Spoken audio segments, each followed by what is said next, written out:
Good evening, cherished companions.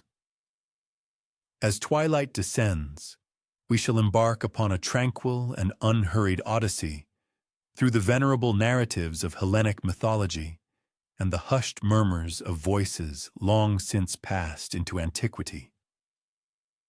These are chronicles that have resonated across the vast expanse of eras, tender and enduring, awaiting precisely such moments as this. Please soften your illumination, nestle beneath the comfort of your chosen covering, and permit the clamor of the day's activities to gently recede into oblivion. Now, with the lights suitably dimmed, perhaps activate a quiet fan to provide that soothing, subtle background hum. And so, let us commence our serene perambulation through the majestic peaks of ancient Greece, a realm where sylvan nymphs once confided their innermost secrets to the caressing breeze. You find yourself transported to a Hellenic mountainside, where the nascent morning mist still tenderly embraces the towering pine trees, and the very air is redolent with the fragrant essence of wild herbs and fresh dew. It was in this idyllic setting that Echo, long before her essence was reduced to a mere vocal reverberation against the formidable canyon walls, made her dwelling. In those bygone days, she was a vibrant mountain nymph, her delicate feet seeming to float above the earth, possessing a voice so enchanting it could coax songbirds from their verdant nests. Echo possessed a singular aptitude, a particular gift that regrettably often led her into considerable predicaments. She possessed an inexhaustible capacity for speech, capable of conversing for extended periods without cessation. Not in an abrasive or disagreeable manner, it must be emphasized.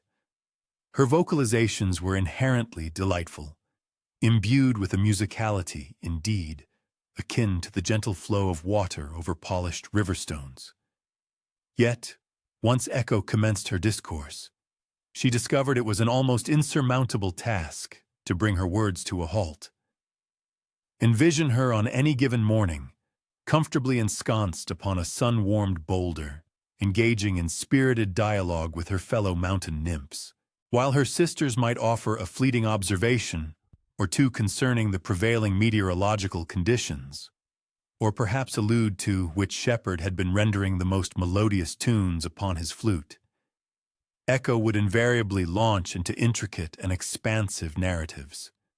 She would meticulously delineate every cloud adorning the cerulean expanse, every blossom unfurling in the verdant meadow, and every intriguing shadow cast by the venerable oak trees. The other nymphs, in truth, harbored no particular objection.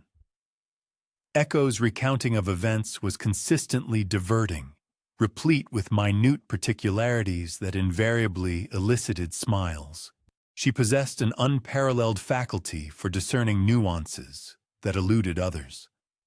The delicate manner in which a butterfly momentarily paused to cleanse its wings, or the subtle chromatic shifts of light as it permeated through the variegated foliage. However, there was one Olympian deity who found Echo's incessant garrulity rather irksome. Hera, the august consort of Zeus, had cultivated a profound distrust of mountain nymphs. You see, Zeus harbored a notorious propensity for clandestinely departing from the lofty heights of Mount Olympus to consort with various nymphs, and Hera had, in turn, developed an extraordinary proficiency in tracking his whereabouts. She would inevitably arrive at a secluded mountain grove or a verdant forest clearing, poised to apprehend Zeus in the midst of whatever amorous escapade he was pursuing. But Echo, entirely without malicious intent, had inadvertently become Zeus's unwitting and perfect confederate. Whenever Hera made her imposing appearance, her countenance stern and her demeanor resolute, Echo would invariably greet her with unbridled cheerfulness. "Oh, resplendent Hera! What an utterly magnificent morning this truly is! Have you observed how the nascent sunlight exquisitely illuminates the dewdrops adorning the delicate spiderweb, and do listen to that avian melody? I believe it to be a thrush, although it could conceivably be a lark. The timbre of its song possesses a subtle distinction from yesterday's dawn chorus." By the time Echo concluded her effusive observations regarding the morning's natural splendor, Zeus had invariably and discreetly made his escape, leaving Hera to offer a polite, albeit strained smile to the loquacious nymph, while her intended quarry once again eluded her grasp. This particular scenario transpired on more than a solitary occasion. Indeed, it occurred with sufficient frequency that Hera began to harbor suspicions that Echo's actions were entirely deliberate. The unvarnished truth was considerably more straightforward. Echo genuinely delighted in conversation, and she was genuinely overjoyed to encounter anyone, even an occasionally peevish goddess, upon her beloved mountain. But Hera had reached the absolute limit of her tolerance for clever prevarications and conveniently timed diversions. One fateful morning, after Zeus had once more vanished into thin air while Echo was meticulously describing the captivating dance of morning shadows across the valley, Hera turned to the still chattering nymph with a definitive resolution etched upon her features. "Echo," she pronounced, and a certain quality in her voice finally compelled the mountain nymph to cease her discourse. "You appear to cherish words with such profound affection, but from this moment forth, you shall only be capable of articulating the words that others have first bestowed upon you." It was a malediction uttered with the formidable potency of divine authority, and it enveloped Echo with the oppressive weight of a heavy shroud. She parted her lips, intending to protest, to elucidate that she had harbored no ill intentions, that she simply found profound enjoyment in the art of conversation. But no utterance emerged. She could only patiently await, attentively listening, fervently hoping that someone else might speak, so that she might then appropriate their words and artfully reconfigure them into her own responsive expression. The other nymphs initially failed to comprehend the gravity of the situation. They called out to Echo, inquiring about her distress, questioning the reason for her evident perturbation, and Echo could only parrot their inquiries back to them. What was wrong? Why did she look distressed? But she remained utterly incapable of providing an explanation. Days gradually elapsed.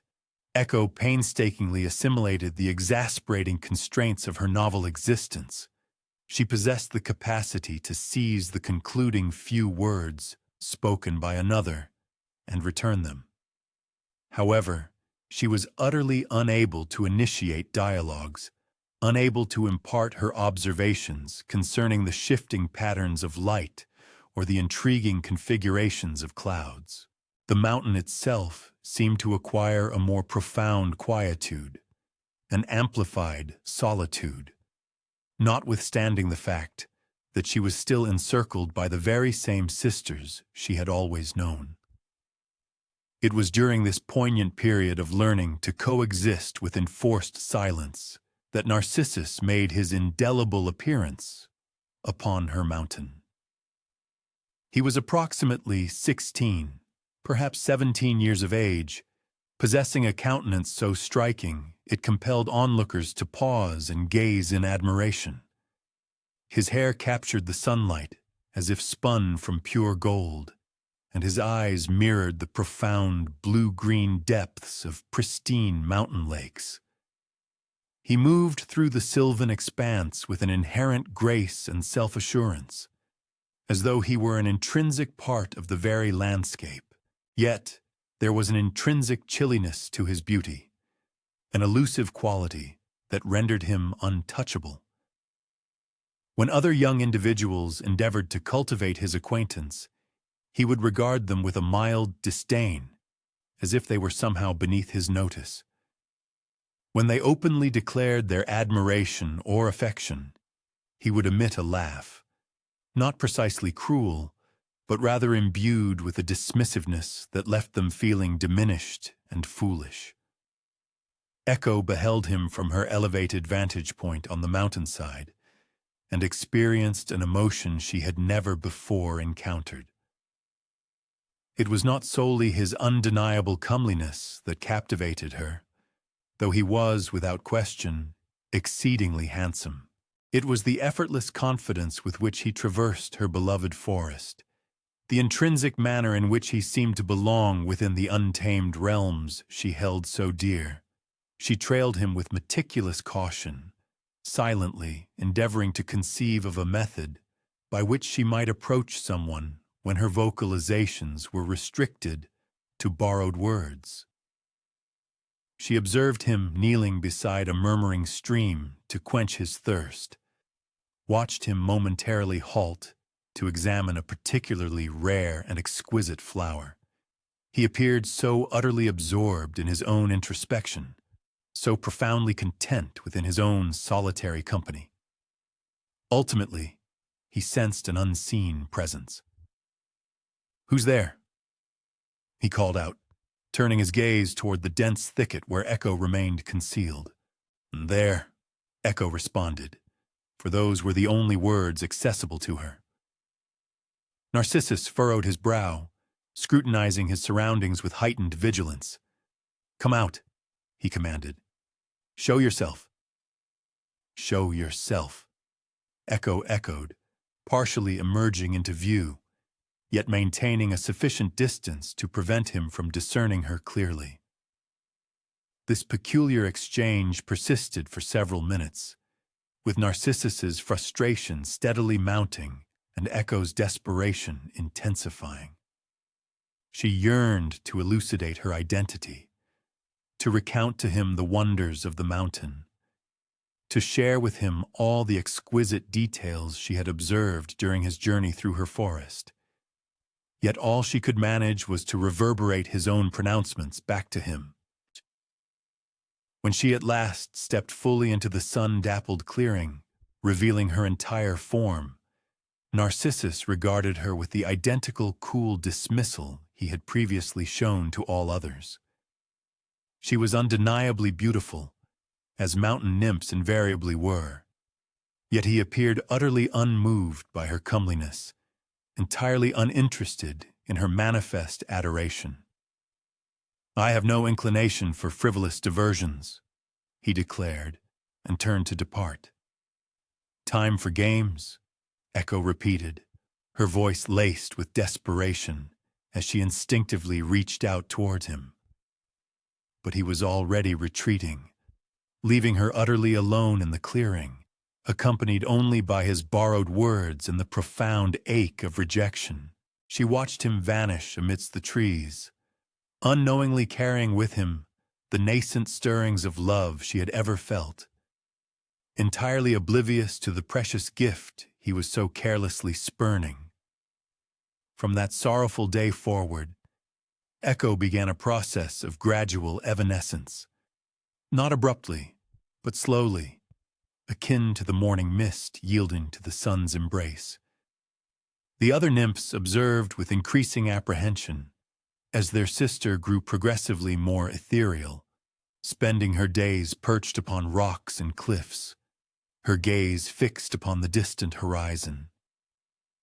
She was inexorably transforming into that which profound grief and unfulfilled yearning can fashion us into when we possess no lexicon to articulate our suffering.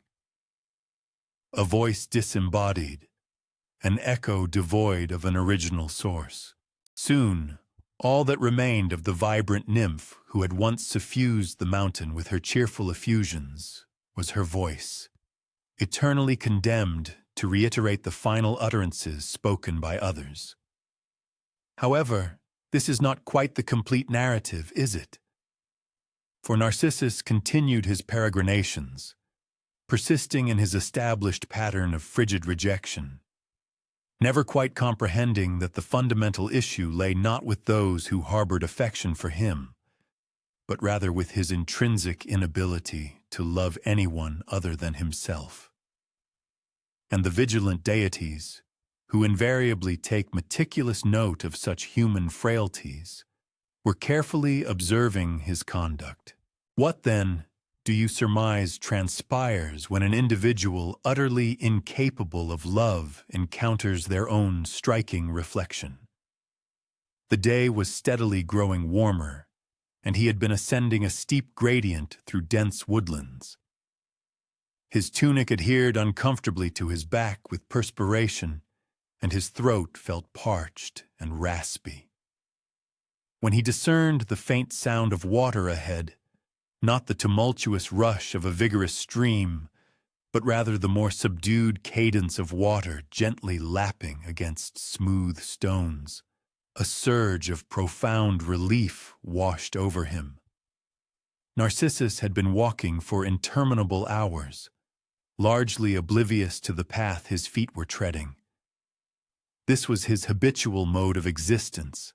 He navigated the world, perpetually focused inward, absorbed in his own cogitations, admiring his own innate grace, barely registering the surrounding beauty, unless it somehow served to mirror his own exquisite form. That evocative question concerning reflection now guides us deeper into the sylvan heart of the forest, where the trees grow in formidable density, and the sunlight filters down in resplendent golden columns, thereby forging a realm that feels utterly detached from the mundane passage of ordinary time. The very essence of time seemed to detach from its ordinary progression in such a place. Such pristine springs were a familiar sight within the rugged Greek mountains, consistently replenished by subterranean currents that maintained the water's invigorating chill and refreshing purity, even amidst the sweltering embrace of summer's zenith. These natural wellsprings were frequently revered as hallowed precincts, believed to be the dwelling places of ethereal nymphs or sites where wayfarers might deposit modest votive offerings, thereby invoking auspicious protection for their perilous journeys. The particular basin he stumbled upon presented a perfectly circular form, as though meticulously sculpted by an immense, unseen implement. It reposed within a secluded glade, where the surrounding arboreal giants formed a pristine natural enclosure, their boughs extending skyward, their outermost branches nearly intertwined overhead, akin to a multitude of fingers on the verge of contact. The placid surface of the water bore such an uncanny stillness that it resembled a sheet of finely burnished bronze, impeccably mirroring the expansive firmament and the verdant foliage with crystalline fidelity. However, Narcissus harbored no contemplation for the sanctity of such locales, nor for the mythical nymphs, nor for any ritualistic offerings. He simply perceived a source of unblemished water and felt a profound sense of gratitude. He gracefully knelt at the periphery of the pool, his knees resting upon the smoothly worn stones that delineated its circumference. Cupping his hands with an instinctive motion, he imbibed the cool liquid in deep, satisfying draughts. The water, crisp and sweet, precisely assuaged the intense thirst that afflicted his weary frame. Thus, when Narcissus first beheld that countenance within the pool, youthful and exquisitely beautiful, adorned with golden tresses that captured the dappled sunlight filtering through the canopy, and eyes possessing the profound hue of secluded forest depths, His immediate cognition was not one of self-recognition. "Ah, that is my own visage." Instead, his initial thought was imbued with wonder. To whom does this magnificent person belong, and why do they reside within the water's embrace? One might naturally presume that Narcissus would instantaneously discern his own reflection. However, it is crucial to recall that this era predated the widespread availability of mirrors. Individuals in ancient Greece might occasionally catch a fleeting glimpse of their visages in highly polished bronze or silver. Yet such reflective surfaces were prohibitively costly and exceedingly rare commodities. The vast majority of people navigated the entirety of their existence, possessing only a nebulous comprehension of their physical appearance, relying on descriptive accounts from others or momentary, indistinct observations in tranquil bodies of water. It was solely upon pausing to regain his breath that his gaze truly registered the face staring back at him from the liquid plain. "Greetings," he uttered in a hushed tone to the ethereal face within the water. He subtly inclined his head, and in perfect synchronicity, the face in the water mimicked his movement. He then raised his hand, and the hand depicted within the watery image ascended in tandem. For a fleeting instant, a glimmer of comprehension nearly dawned upon him. Yet the reflected countenance was so utterly captivating, so faultlessly perfect, that he found it almost impossible to reconcile it with his own identity. Instead, he persuaded himself that he was beholding a water nymph, one of those fabled magical entities said to inhabit the myriad springs and pools scattered throughout the mountainous terrain. This fanciful explanation, he reasoned, would account for the impeccable beauty, the enigmatic emergence, and the way the figure appeared to exist just beneath the water's shimmering veneer. He extended his hand toward the water, yearning to make contact with that flawless visage, and his fingers breached the surface, causing the immaculate image to fragment into concentric ripples.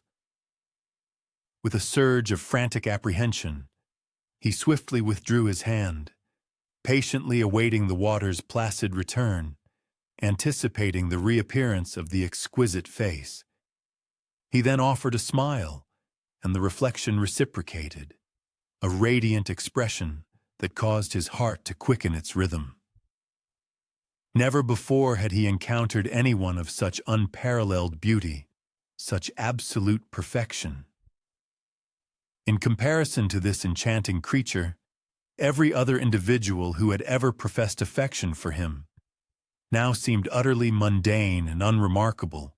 This, he concluded, was the very embodiment of genuine beauty. The lips within the reflection stirred, seemingly whispering in return, though no auditory message reached his ears. This phenomenon merely served to reinforce his conviction that he was observing a reticent nymph, perhaps one whose communication was solely conveyed through silent gestures. When the image reformed, he experienced such a profound sense of relief that he nearly chuckled aloud. "Fear not," he softly murmured. "I intend you no harm." Hours elapsed without his conscious awareness. He diligently attempted every conceivable method of communication with the water nymph, striving to persuade her to emerge from her watery domain and engage him in proper discourse. He employed a variety of gestures, spoke in gentle, coaxing tones, and even rendered a soft melody, an act he had never before performed for any of the mortal beings who had previously pursued his affections. The lips of the reflection moved once more, articulating unspoken words. The eyes gazed directly into his own with an expression of such profound yearning, such flawless understanding, that he felt an overwhelming sensation, as though his heart might rupture from the intensity of his emotion. As the sun traversed the celestial expanse, casting an ever-shifting tapestry of light and shadow across the tranquil pool, Narcissus's desperation intensified. This, he finally recognized, was the true essence of love, this agonizing yearning, this pervasive conviction that absolutely nothing else in the world held any significance save for proximity to this singular, perfect individual. This was precisely what all those other individuals had striven to articulate to him regarding their own sentiments.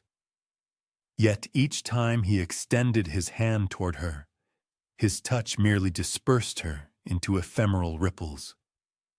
Every instant he leaned down to bestow a kiss. His lips met only the frigid embrace of the water.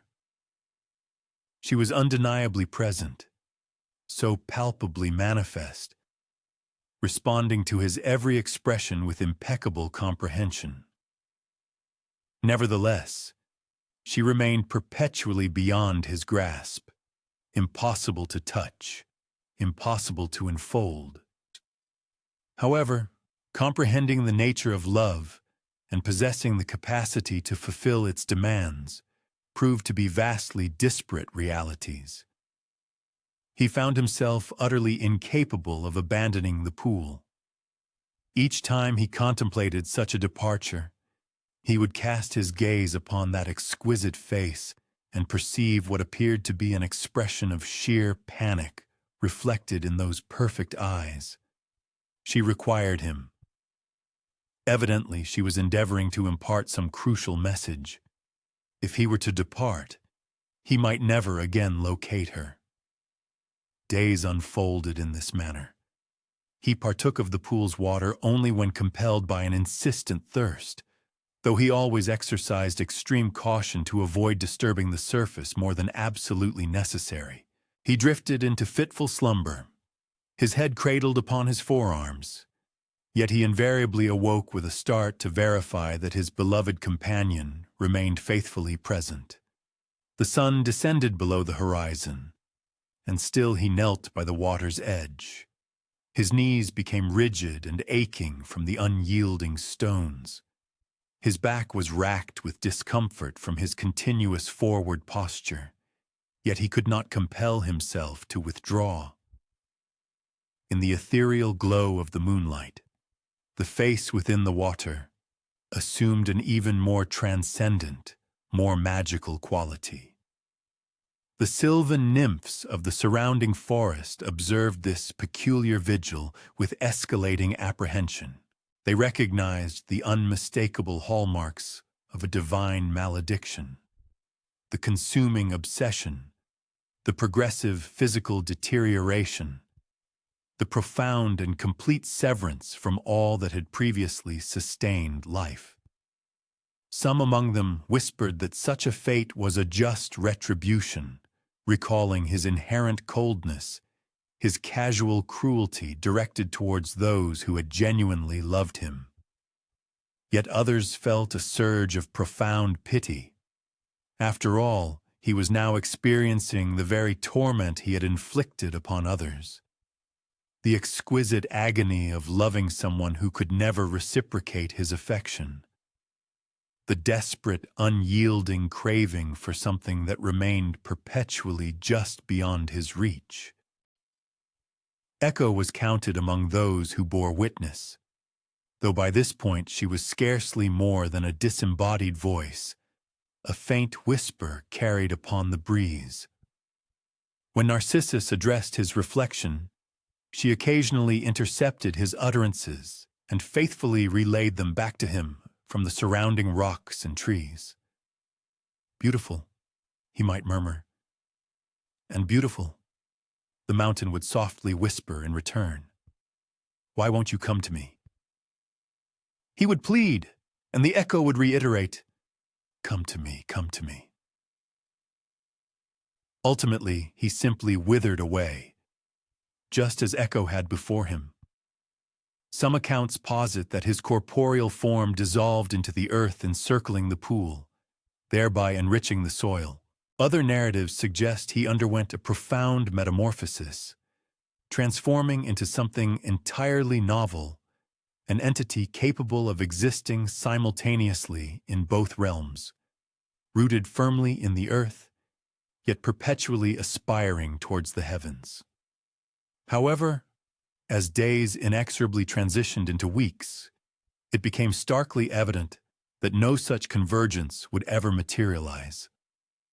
Narcissus grew gaunt and emaciated, his once golden hair now lank and devoid of luster, his once flawless skin pallid from the deprivation of sunlight and sustenance.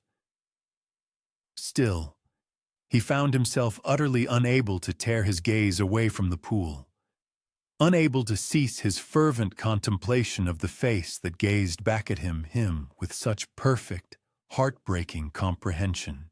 Perhaps he perceived those echoes and mistakenly believed them to be his water nymph attempting to communicate with him from her watery dominion. Perhaps they instilled in him a fleeting hope that she was indeed listening, that she harbored affection, that someday she might discover a means to join him on dry land. What ultimately blossomed upon that very spot beside the still waters, where a young man had succumbed to an all-consuming love for love itself. From that tranquil pool, where flowers first unfurled their delicate petals, a fascinating auditory phenomenon can be discerned if one listens with keen attention. The intricate manner in which sound propagates through the ancient world, conveying messages in ways the Greeks comprehended far more profoundly than we might initially anticipate. Imagine traversing the rugged mountain ranges of ancient Greece on a crisp, clear morning. All around you, an intricate chorus of voices seems to call back and forth. Not precisely human voices, but something remarkably akin. The resonant cadence of your footsteps upon the stony pathway reverberates back to you from the sheer cliff faces, amplified and multiplied. When you project a greeting to test the acoustic effect, your very own words come hurtling back, sometimes with pristine clarity, sometimes fragmented into discrete syllables that possess an almost alien linguistic quality. For the ancient Greeks, these were not merely intriguing acoustic phenomena. They were perceived as genuine dialogues with the unseen inhabitants of the landscape, profound messages emanating from the spirits believed to dwell within the very rocks, trees, and towering mountain peaks. Each echo possessed its own narrative, and every narrative bore a distinct appellation. The very word echo itself derives from the mythological name of our aforementioned mountain nymph. Yet, the Greeks possessed a rich lexicon of diverse terms for the various ways in which sound could travel and subsequently return. There was antiphona, which denoted the responsive voice that emanated from temple walls during sacred religious observances. There was ketchus, the peculiar sound that appeared to descend from elevated positions, akin to the authoritative pronouncements of the gods themselves. Greek architects demonstrated an astonishing mastery of these acoustic principles, far surpassing what one might conventionally expect. When they meticulously designed their magnificent theaters, carved with unparalleled precision into the natural contours of hillsides in perfect semicircular forms, they were not merely constructing venues for performance.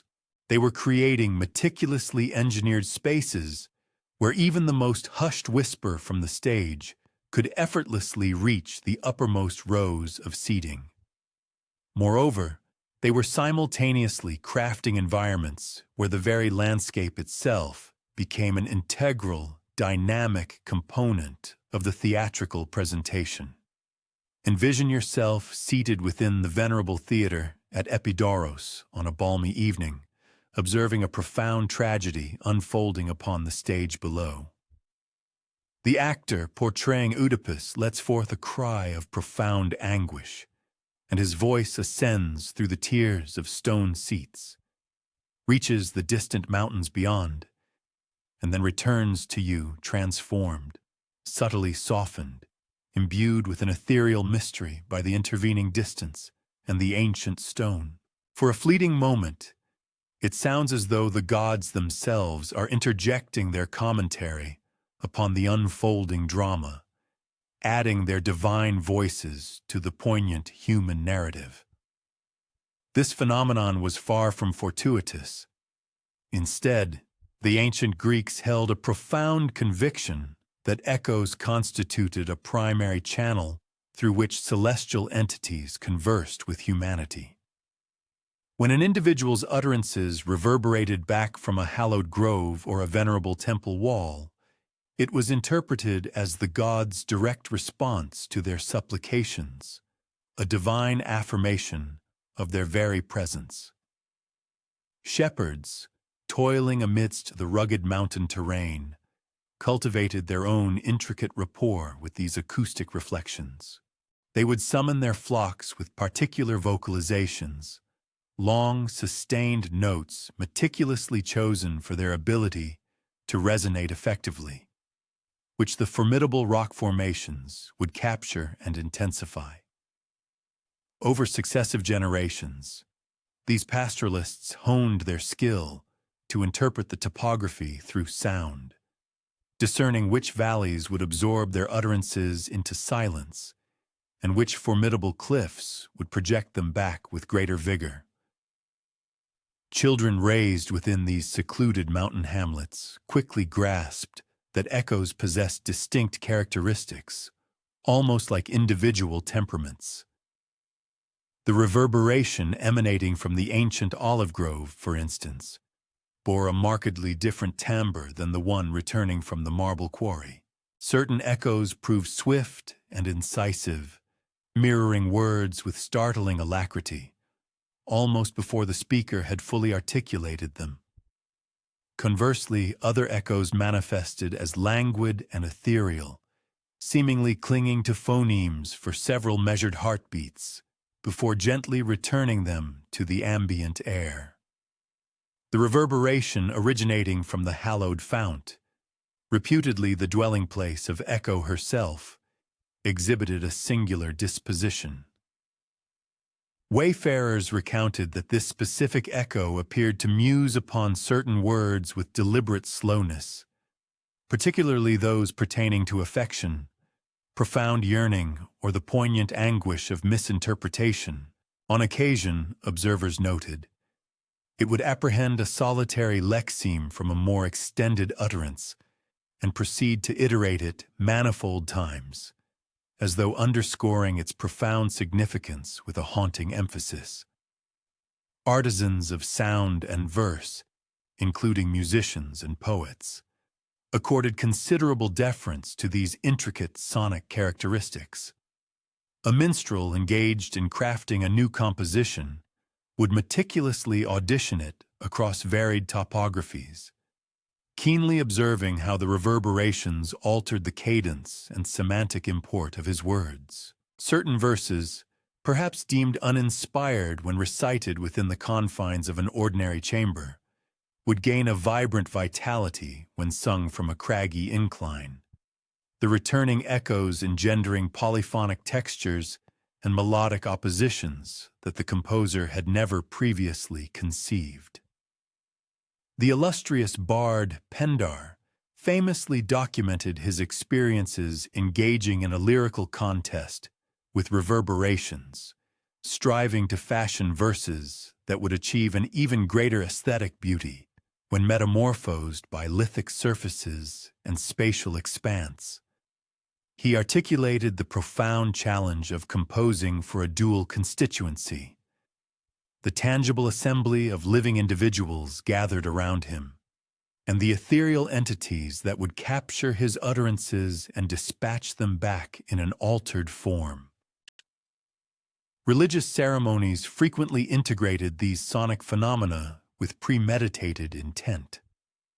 Clergymen would strategically station themselves in specific locales where their intoned supplications would reverberate from the temple walls, thereby fostering the illusion of celestial choruses participating in the sacred worship.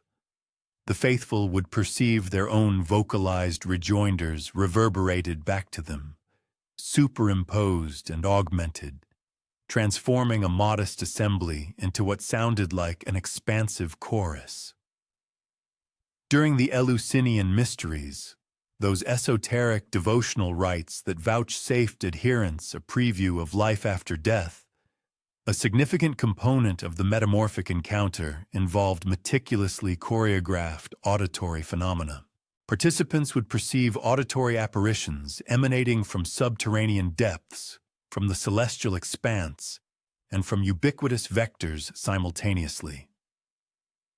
These echoes collectively forged a transcendent auditory panorama that persuaded numerous adherents they were authentically communing with the divine. However, reverberations were not invariably regarded favorably. Certain locales garnered reputations for possessing vexatious sonic characteristics. The echo encountered at a particular intersection near Athens, for instance, was reputed to invert utterances to their antitheses, such that a heartfelt benediction transmuted into a malediction, and a simple salutation devolved into an ominous admonition. Wayfarers consequently learned to traverse such places in profound quietude, rather than jeopardize the perversion of their pronouncements. The bustling agora of Athens presented its own unique set of echo-related difficulties. With multitudes of merchants hawking their wares concurrently, the collective sound would rebound from the surrounding edifices and return as an incomprehensible, cacophonous din. Patrons, adapting to this auditory pandemonium, learned to transact commerce primarily through nonverbal cues, indicating merchandise with digits and exhibiting digital representations for prices, rather than attempting to shout over the pervasive acoustic chaos. In stark contrast to these challenging sonic environments, the illustrious library at Alexandria was ingeniously designed to attenuate reverberations, thereby fashioning environments where scholars could engage in hushed colloquies without their conversations ricocheting from the surfaces and inadvertently disrupting fellow literati. The visionary architects employed sophisticated techniques, utilizing ornate hangings and architecturally sculpted pillars, precisely engineered to dampen sonic waves instead of merely deflecting them. This meticulous design strategy successfully created enclaves of deep tranquility amidst the ceaseless clamor of a thriving metropolis. Greek philosophers, ever contemplative, were profoundly intrigued by the ontological ramifications of echoes. They pondered deeply. If an utterance articulated within an unpeopled valley reverberated back to the speaker, had one, in essence, engaged in auto-dialogue? Were echoes, perhaps, tangible evidence of temporal intercommunication, signifying that the past could indeed speak to the present? Plato, the eminent philosopher, conceptualized echoes as auditory phantoms, flawed simulacra of primal verity, drawing a parallel to his renowned parable of captives observing spectral projections upon a cave wall. Aristotle, conversely, adopted a more empirical methodology, diligently investigating the mechanics of how sonic undulations propagated and reverted. Yet, even his rigorous scientific observations were imbued with the pervasive understanding that echoes transcended mere auditory occurrences. They represented an integral component of the dynamic discourse between humanity and the natural world. As dusk descends over the formidable mountains, and one finds oneself retracing steps through those identical vales where Echo once conversed blithely with her siblings, a curious phenomenon might be discerned. The reverberations appear markedly altered by the crepuscular glow, manifesting as milder, somehow imbued with a deeper pensiveness. The cadence of one's gait reverberates back like a hushed colloquy, and upon halting to attend, the subsequent quietude seems pregnant with expectant utterances. What wisdom, one might ponder, are those waiting voices poised to impart, if only humanity possessed the acuity for genuine audition? Indeed, those expectant utterances emanated from entities with whom the Greeks were intimately acquainted. These were not perceived as remote mythical personages, but rather as cohabitants, interwoven into the very tapestry of daily existence, as tangible and immanent as the arborescent abodes they inhabited and the fluvial domains they safeguarded. One might envision awakening within a Hellenic hamlet, precisely as Helios commences to gild the summits. Such a day would commence, as was customary throughout ancient Greece, with a profound cognizance of the unseen fellowship that shared one's world. Prior to drawing hydric sustenance from the village well, one would momentarily defer to acknowledge the aquatic nymph residing therein. Before traversing the quercine copse en route to the fields, one would offer a reverent inclination to the arborescent spirits dwelling within those trees. This practice was not precisely an act of baseless credulity, though it might appear thus to contemporary sensibilities. It was, rather, akin to a social amenity, the identical civility extended to terrestrial compatriots, now proffered to the numinous entities who coexisted within one's topography. The ancient Greeks harbored a profound understanding that they were never truly solitary within the natural world, believing firmly that every salient topographical characteristic of their environment possessed its unique indwelling sentience. Nymphs were ubiquitous, as prevalent as autochthonous flora, and equally multifarious in their manifestations. The Oreads made their abodes among the lofty mountains, frequently observed executing graceful movements upon the elevated summits in the nascent diurnal illumination. The Nereids dwelled within the thalassic expanse, often depicted gliding atop cetacean companions and benevolently assisting mariners in traversing perilous maritime zones. The Hamadryads, conversely, were inextricably linked to particular arboreal specimens. Their demise was inextricably synchronous with the perishing of their designated quercine, fraxine, or oleaceous host. The Podomides resided within fluvial currents, while the Limnades inhabited lacustrine bodies. Every distinct category of nymph possessed her unique disposition, individual predilections, and peculiar modalities of engagement with the human inhabitants who shared her designated territory. The montane nymphs were typically characterized by their untamed and unconstrained dispositions, often predisposed to engaging in innocuous mischief rather than proffering overt assistance. Aquatic nymphs, in contrast, generally exhibited a greater propensity for beneficence, though they concomitantly possessed a more volatile disposition. To incur the displeasure of one might lead to dire consequences, such as discovering one's aquifer becoming desiccated or one's ichthyic snares consistently yielding barren halls. An archetypal Hellenic agriculturist possessed an intimate cognizance of the numinous residence of his domain, akin to his familiarity with his terrestrial compatriots. He could readily recount which fount harbored an exceptionally munificent naiad. One who would guarantee an abundant hydrologic yield, provided periodic tributes of blossoms or mellifluous pastries were presented to her.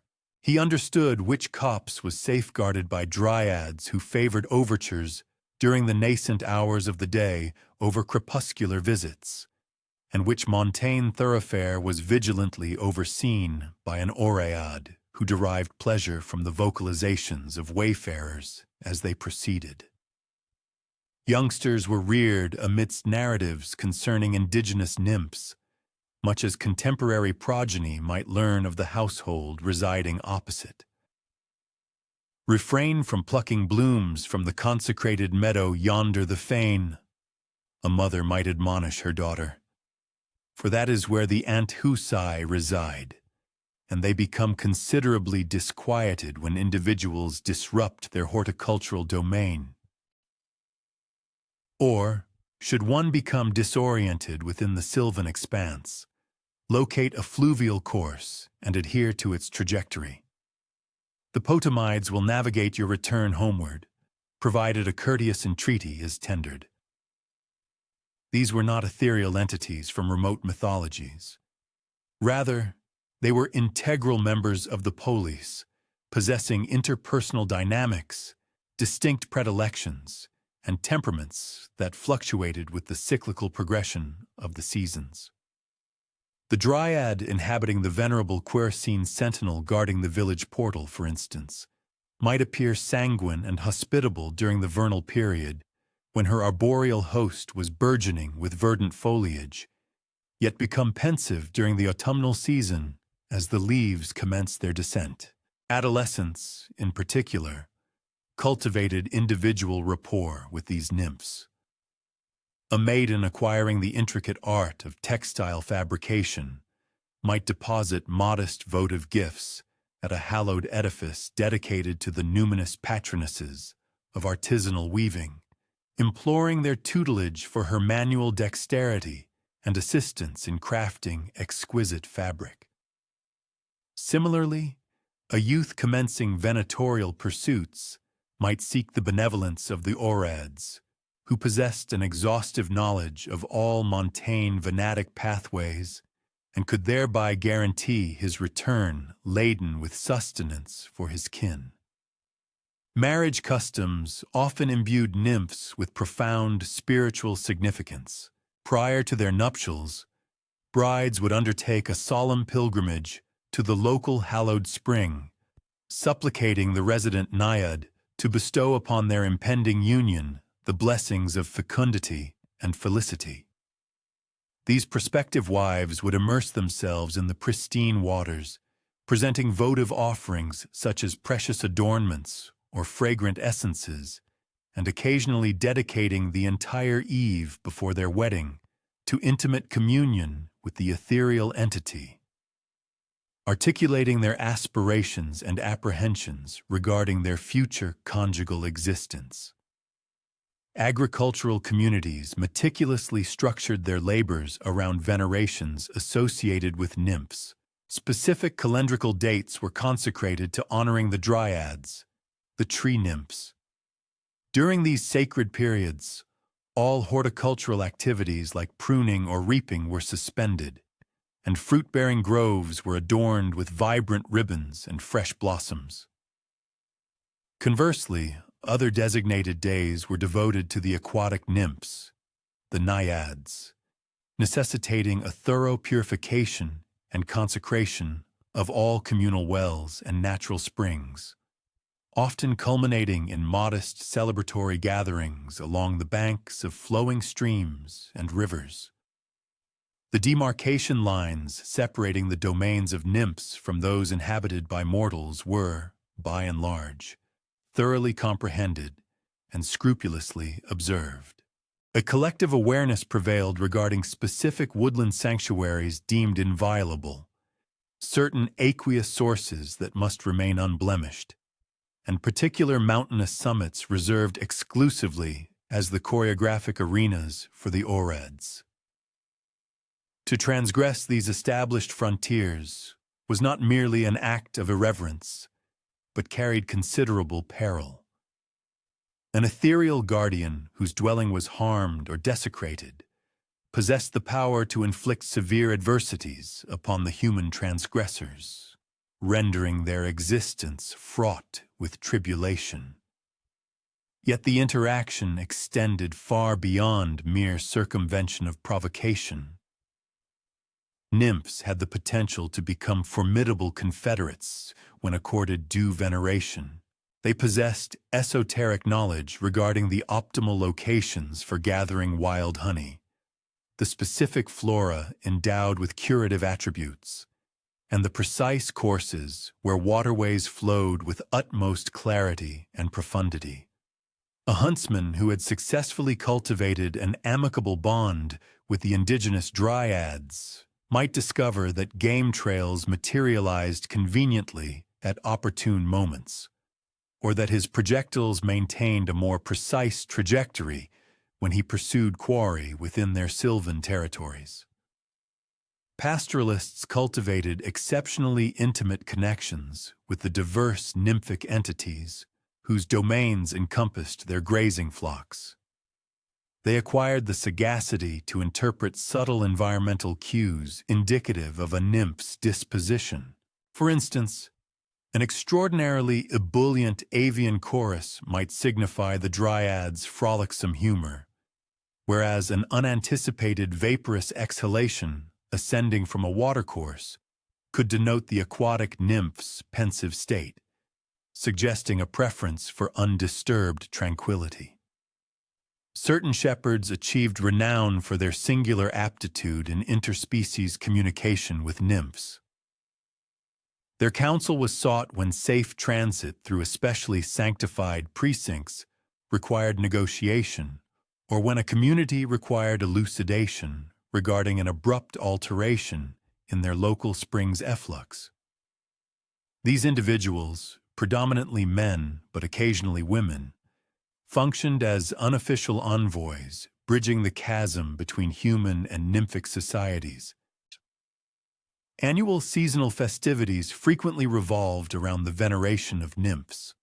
Vernal celebrations paid homage to the reawakening of the arboreal dryads from their hibernal slumber, with whole communities congregating within hallowed groves to partake in communal song, dance, and shared repasts. Summertime jubilations concentrated on the aquatic naiads, featuring competitive swimming events and regattas explicitly conceived to express gratitude for the ethereal beings who sustained the perpetual flow of rivers and maintained the plenitude of wells.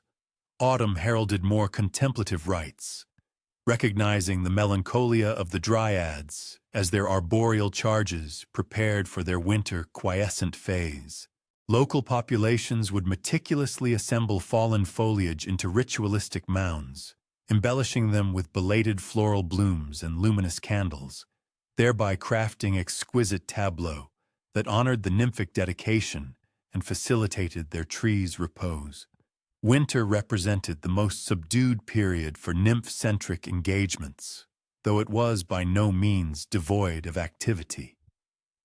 Individuals would deposit modest tokens at the bases of dormant trees, conveying appreciation to the dryads for their guardianship throughout the growing season and entreating their secure reappearance in the spring. The practice of ice fishing invariably necessitated meticulous parleys with any naiads whose liquid domains had succumbed to congelation, thereby guaranteeing that the act of perforating the ice would not be construed as an act of aggression. Even pivotal governmental and martial strategies incorporated considerations for nymphic territories. When urban centers conceptualized novel thoroughfares or intricate aqueduct systems, they engaged in deliberations with indigenous sacerdotal figures proficient in nymphic diplomacy, ensuring that proposed infrastructure development would not inflict detriment upon vital hallowed groves or pristine springs. Military strategists, in mapping out their campaigns, would occasionally circumnavigate recognized nymphic dwelling places, recognizing that the benevolent disposition of regional spirits held greater strategic import than the mere expediency of abbreviating a day's journey. As one prepares for slumber in this venerable epoch, attuned to the sibilant murmurs of the arboreal canopy beyond the casement, one might discern what appears to be faint mirth, or perhaps a delicate melody. The dryads, too, are preparing for their nocturnal repose, murmuring amongst themselves about the day's occurrences, exchanging anecdotal observations concerning the mortals they have witnessed, and contriving minor benevolent gestures for the morrow. How profoundly distinct would our contemporary interaction with the natural environment be if we yet ascribed credence to such unseen cohabitants, if we still allocated moments to recognize the inherent noumena of specific locales. This profound inquiry concerning the genii loci intrinsically directs our contemplation towards the preeminent sacred venues of the ancient Hellenic civilization. Those tranquil reservoirs where the subterranean currents of the earth ascended into the solar radiance, where the interstice separating mundane and ethereal realms attenuated, and from whence utterances from beneath the aqueous surface had perpetually communed with those possessing the discernment to apprehend them. One envisions oneself positioned beside a pristine spring nestled within an ancient olive grove, situated amidst the undulating terrain above Delphi. The crystalline, frigid water emanates from considerable subterranean depths, effervescing to form a modest basin before spilling over to engender a sinuous rivulet that meanders downwards towards the valley floor. The accompanying auditory experience is subtle yet unceasing, distinct from the tumultuous roar of a cascading waterfall, instead embodying the unwavering, enduring articulation of water that has resonated within this locale for millennia. This specific aqueous source has retained its venerable sanctity for a period predating human recollection.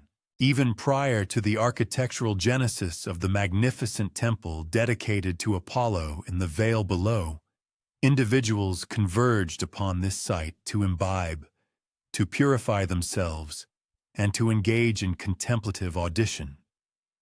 The water exhibits a subtle mineral inflection, a faint vestige of the profound telluric strata through which it traversed to attain the surface.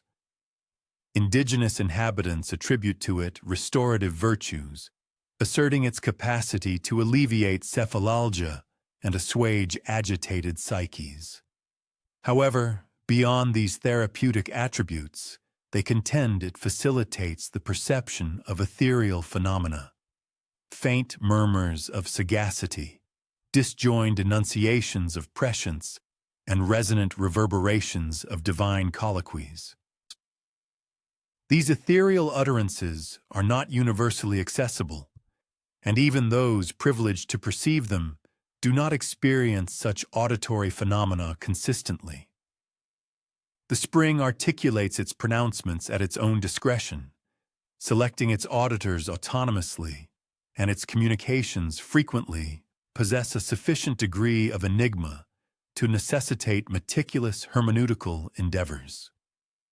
Similar hydrographic sanctuaries proliferated across the Hellenic world, each endowed with its own distinctive temperament and renown.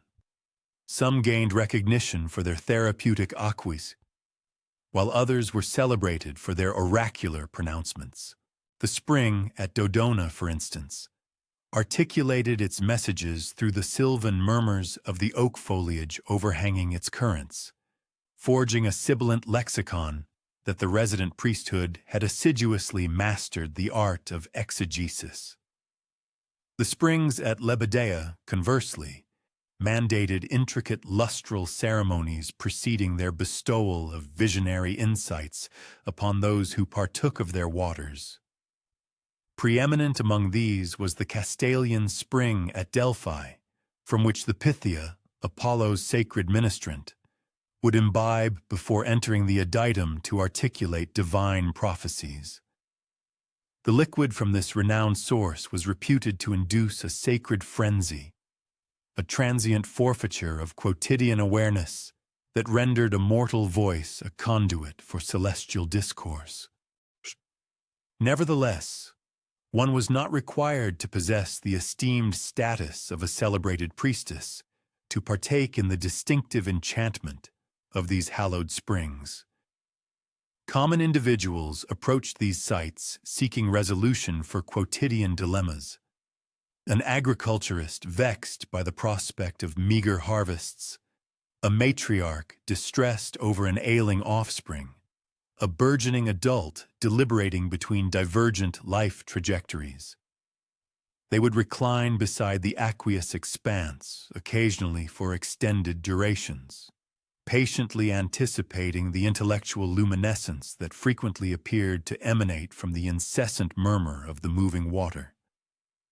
The prescribed ceremonial procedure was typically unembellished. One presented a modest oblation, blossoms, mellifluous honey, or a sparse libation of wine decanted upon the earth. The supplicant articulated their query audibly, or at times merely retained it in silent contemplation within their thoughts. Subsequently, a period of patient expectation ensued, wherein one listened not solely with auditory faculties, but with any inherent perceptual capacity attuned to subtle, inaudible communications. Occasionally, the elucidation manifested as an audible locution, words seemingly ascending from the aqueous depths or murmuring from the adjacent arboreal expanse. More frequently, however, it presented as a progressive cognitive metamorphosis, a deliberate disambiguation of previously convoluted ideations. The sacred spring did not proffer explicit directives, but rather served to enhance one's perception of their inherent sagacity with greater lucidity. It was customary for itinerants to meticulously chart their voyages to incorporate sojourns at hallowed springs. A merchant embarking upon a journey to a remote metropolis might momentarily halt at a wayside spring to solicit divine safeguarding during his peregrinations. A devotee progressing towards a prominent temple would pause at lesser sanctuaries en route, thereby cultivating a deepening rapport with the consecrated topography, incrementally and cumulatively. Adolescents confronting momentous life choices undertook specific pilgrimages to springs renowned for their advisory capacities. A young woman deliberating between potential espousals might pass a nocturnal vigil slumbering beside a spring consecrated to Aphrodite, ardently anticipating oniric revelations that would disclose the path to felicity.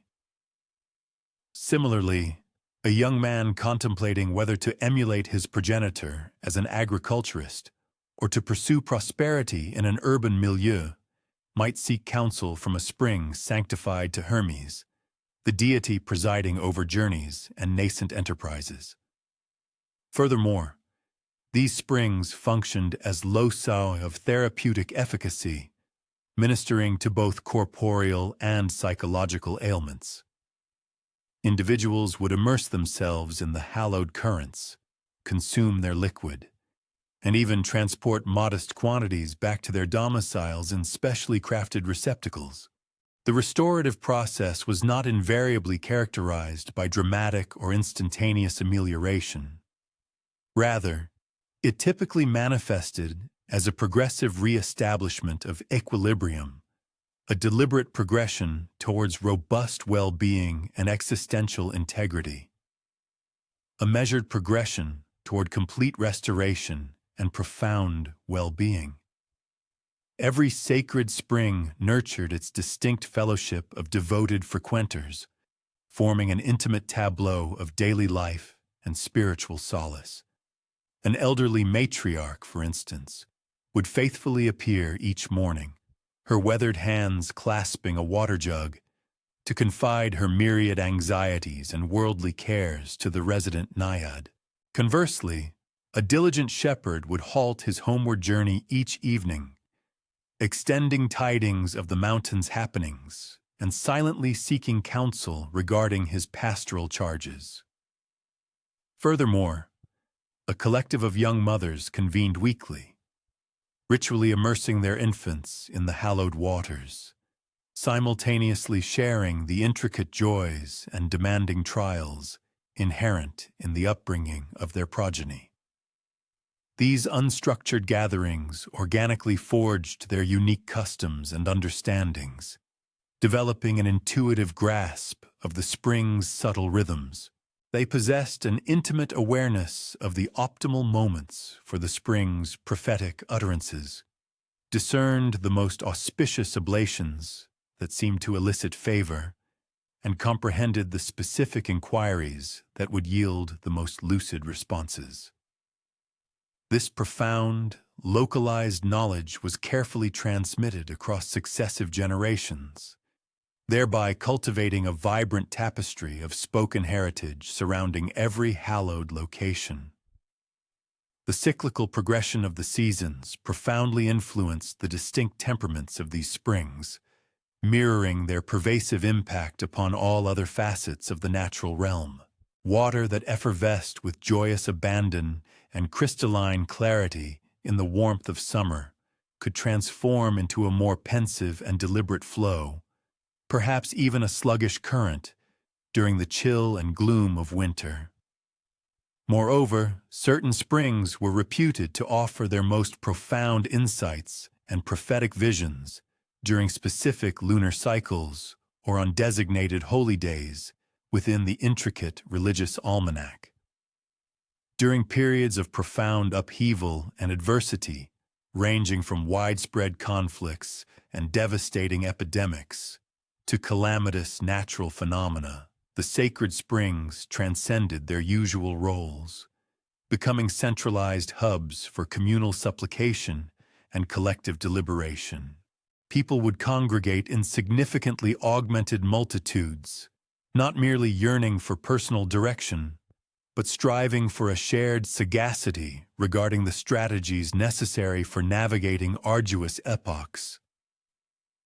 The oracular pronouncements emanating from these aqueous sources frequently underscored the virtues of fortitude, perseverance, and the paramount significance of nurturing interpersonal bonds, even amidst a seemingly disordered and tumultuous global landscape.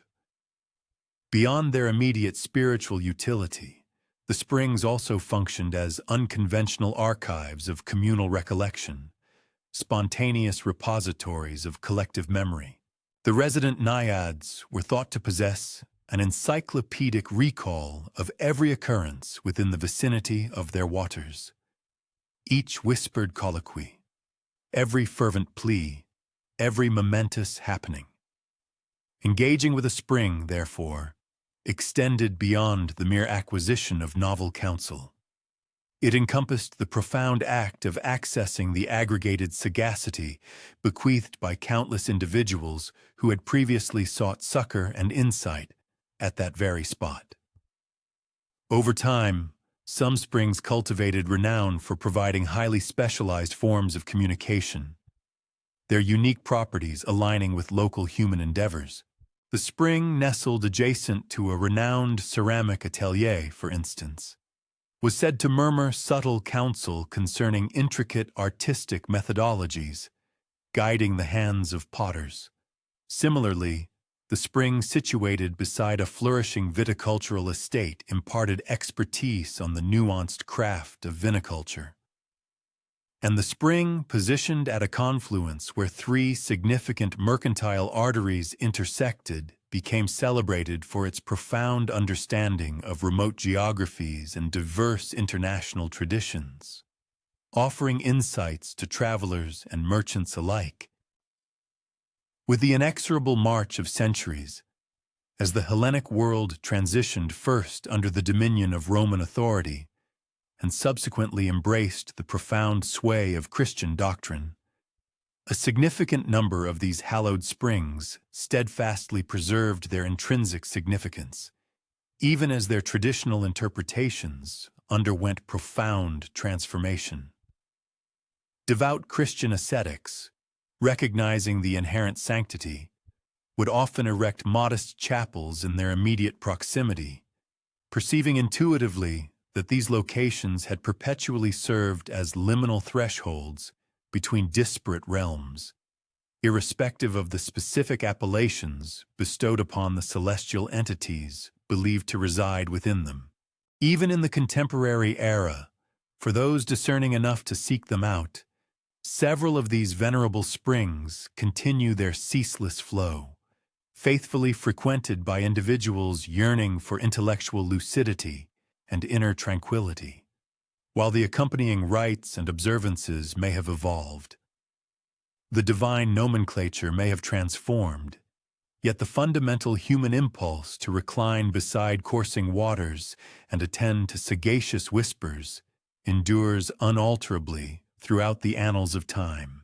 As one now reposes beside this specific spring, nestled within the embrace of the olive grove, absorbing its soft murmur intermingling with the rustling breath of the wind through venerable foliage, one might discover one's own cerebrations attaining greater lucidity, one's intrinsic voice rendered more discernible amidst the tranquil surroundings. The aqueous element persists in its enduring dialogue with the terrestrial realm and the celestial expanse, serving as a conduit for missives between distinct planes of existence, precisely as it has done since time immemorial. As twilight deepens and the nascent stars commence their shimmering apparition, mirrored within the placid basins nestled amidst the springs, what profound inquiries would one confidently entrust to the sagacious receptivity of these primordial waters? One might recall a particular bloom frequently observed within the verdant confines of early vernal gardens, characterized by its pristine white corolla gracefully enfolding a radiant golden heart, swaying with delicate undulations in the soft zephyr. The Hellenes designated this blossom Narcissus, holding the conviction that it enshrined the enduring recollection of a youthful individual whose daily existence was predominantly occupied by an activity that contemporary observers might deem rather commonplace: perambulation. One can readily envision him traversing the undulating terrain beyond the perimeter of an ancient Hellenic polis, perhaps specifically in the environs of Thespiae within Boeotia, where the dawn's ethereal vapor tenaciously embraced venerable olive orchards, and the meandering pathways gracefully wove their course between modest, dry stone embankments. This individual bore the appellation Narcissus, and each morning he would rouse himself prior to daybreak, don his unassuming footwear, and commence his peregrinations along the well-trodden paths weaving through the pastoral expanse. The act of walking, in itself, was far from extraordinary. It was a customary morning pursuit for many young Hellenic males, who navigated the terrain at a measured rhythm conducive to keen observation. This included discerning the elongated patterns cast by dawn's shadows upon the stepped slopes, observing the subtle metamorphoses of light as it permeated various foliar canopies, and attuning themselves to the uninhibited melodies of avifauna, uttered in the perceived absence of human auditors. The singularity of Narcissus, however, lay in the distinct reactions his presence invariably elicited from others. As one hypothetically accompanies him on such a peripatetic journey, one would observe that other individuals, such as young maidens bearing amphorae for water, pastoralists guiding their herds, or venerable patriarchs seated in thresholds, would uniformly halt their activities upon his approach. This cessation was not prompted by any overt theatricality or bid for recognition on his part, but rather by an intangible quality, both subtle and perplexing.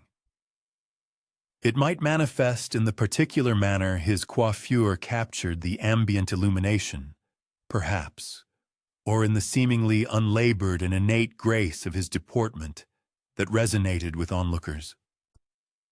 The ancient Hellenes possessed a specific lexicon to articulate this profound attribute. They termed it kalokagathia, or more simply, beauty. Yet their conceptualization of this aesthetic differed significantly from contemporary interpretations. For them, beauty was not merely superficial appeal, but a catalyst that compelled contemplation of profound philosophical inquiries, particularly concerning the principle of cosmic harmony, prompting reflection on why certain elements within the cosmos appeared to coalesce with inherent perfection, whilst others evinced an impression of clumsiness or coercion. On a particular morning, as Narcissus pursued his accustomed peregrination along a track that paralleled a modest watercourse, a youthful female figure, known by the name Echo, discerned his presence from afar. She had been engaged in the collection of botanical specimens amidst the refreshing coolness of the early hours, meticulously filling her wicker receptacle with wild mint and aromatic oregano flourishing along the riparian margins. The logical and customary action would have been to proffer a salutation, perhaps inquire about the onward route, or remark upon the agreeable meteorological conditions. However, Echo discovered herself inexplicably reluctant, an undefinable quality in Narcissus's graceful passage through the environment instilled in her, an overwhelming desire simply to observe and absorb, much like one might instinctively pause to behold a cervine creature that remains blissfully unaware of human proximity. She proceeded to shadow him from a measured remove, not with any intent of intrusion, but rather impelled by a profound curiosity regarding the destination of an individual so utterly engrossed in the very process of perambulation. This initial observation gradually solidified into a consistent routine. Day upon day, Echo discovered herself irresistibly compelled to watch Narcissus from a deferential remove. Her keen observations revealed recurring patterns.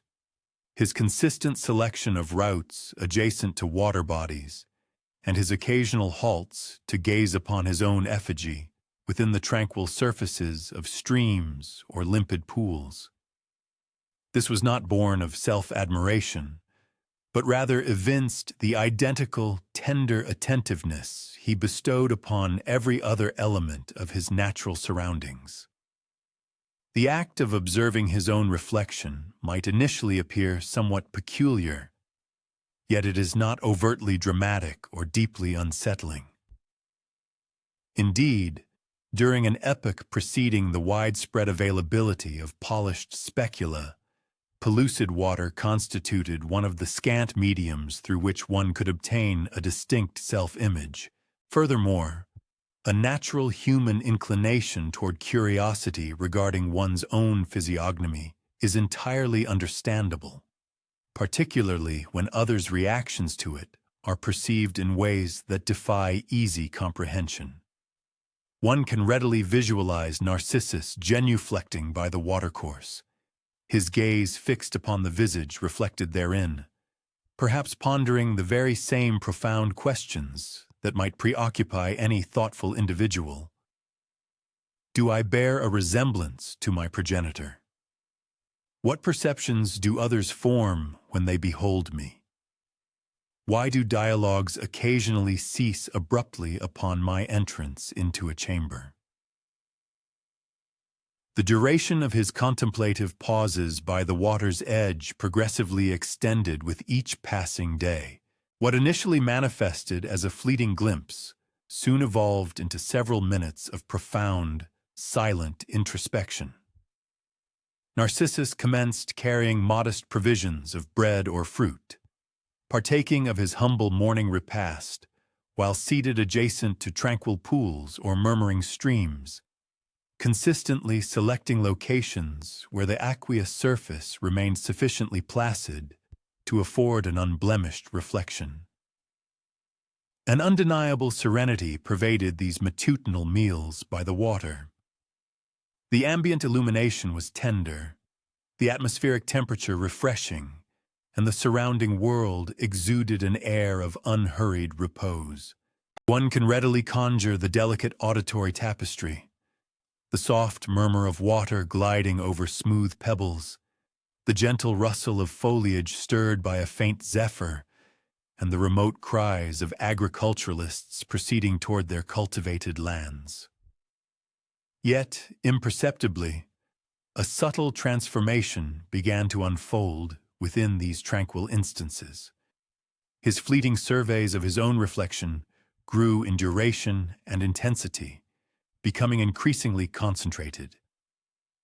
Narcissus initiated a form of engagement with the aqueous image, inclining his cranium to observe the mirrored movement, extending his hand to caress the surface, and witnessing the fascinating dissolution and subsequent reformation of the effigy.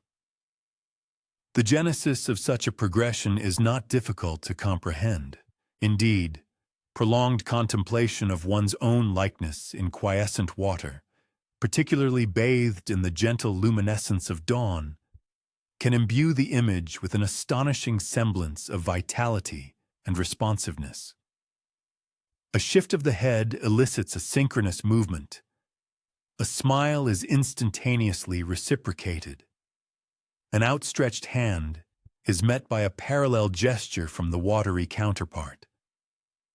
As days succeeded one another, Narcissus devoted an ever-increasing proportion of his hours to the proximity of the water.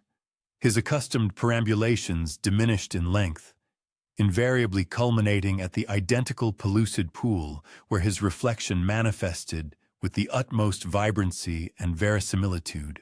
He began to provision himself with greater quantities of sustenance, extending his sojourn from the morning hours well into the afternoon. From her concealed vantage point amidst the arboreal canopy, Echo observed this incremental metamorphosis with mounting apprehension. She witnessed Narcissus commence verbal communication with his own reflected image, engaging in dialogues predominantly characterized by protracted silences and soft-spoken utterances. She beheld him meticulously arranging floral tributes by the pool's periphery, as though meticulously preparing votive offerings for an ethereal inhabitant of the aqueous depths.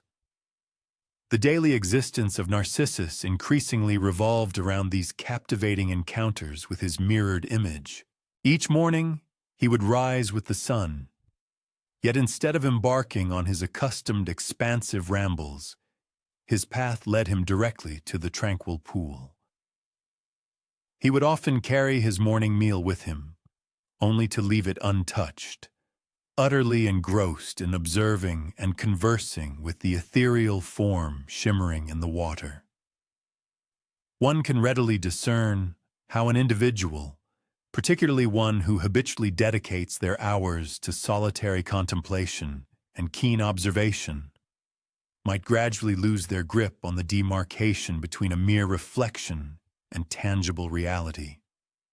The aquatic image, so instantaneously responsive to his every gesture, so profoundly present and attentive, began to foster the sensation of genuine companionship.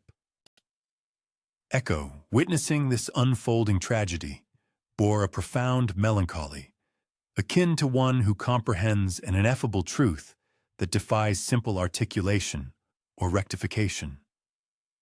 She observed Narcissus growing visibly gaunt, dedicating entire days to the pool's edge, earnestly confiding in the water thoughts and sentiments he had never before divulged to another living soul. His ultimate demise, when it eventually arrived, was a slow, quiet fade rather than a dramatic crescendo. One particular morning, Echo reached her customary vantage point to discover Narcissus still lying by the pool, precisely as he had been since the previous day. His gaze remained fixed upon his reflection, but his respiration was shallow, his movements lethargic. By the descent of evening, his form had attained a stillness as profound as the quiescent water itself. And upon the very ground where he had spent countless dawns, Echo discerned an emergent flora, a delicate white blossom with a radiant golden heart, sprouting precisely at the pool's periphery, where the soil remained perpetually moist, yet never waterlogged. The ancient Greeks harbored a belief that some narratives do not so much conclude as they undergo a profound metamorphosis, evolving into something distinct, yet intrinsically connected. This flower, which annually unfurled its petals each spring, consistently positioned near water, invariably inclined slightly towards its own reflection, became known as the narcissus. They cultivated it within their gardens as a potent emblem, a constant reminder of queries that defy facile responses. What does it truly signify to attain self-knowledge? How do we judiciously balance our introspection with an acute awareness of those around us?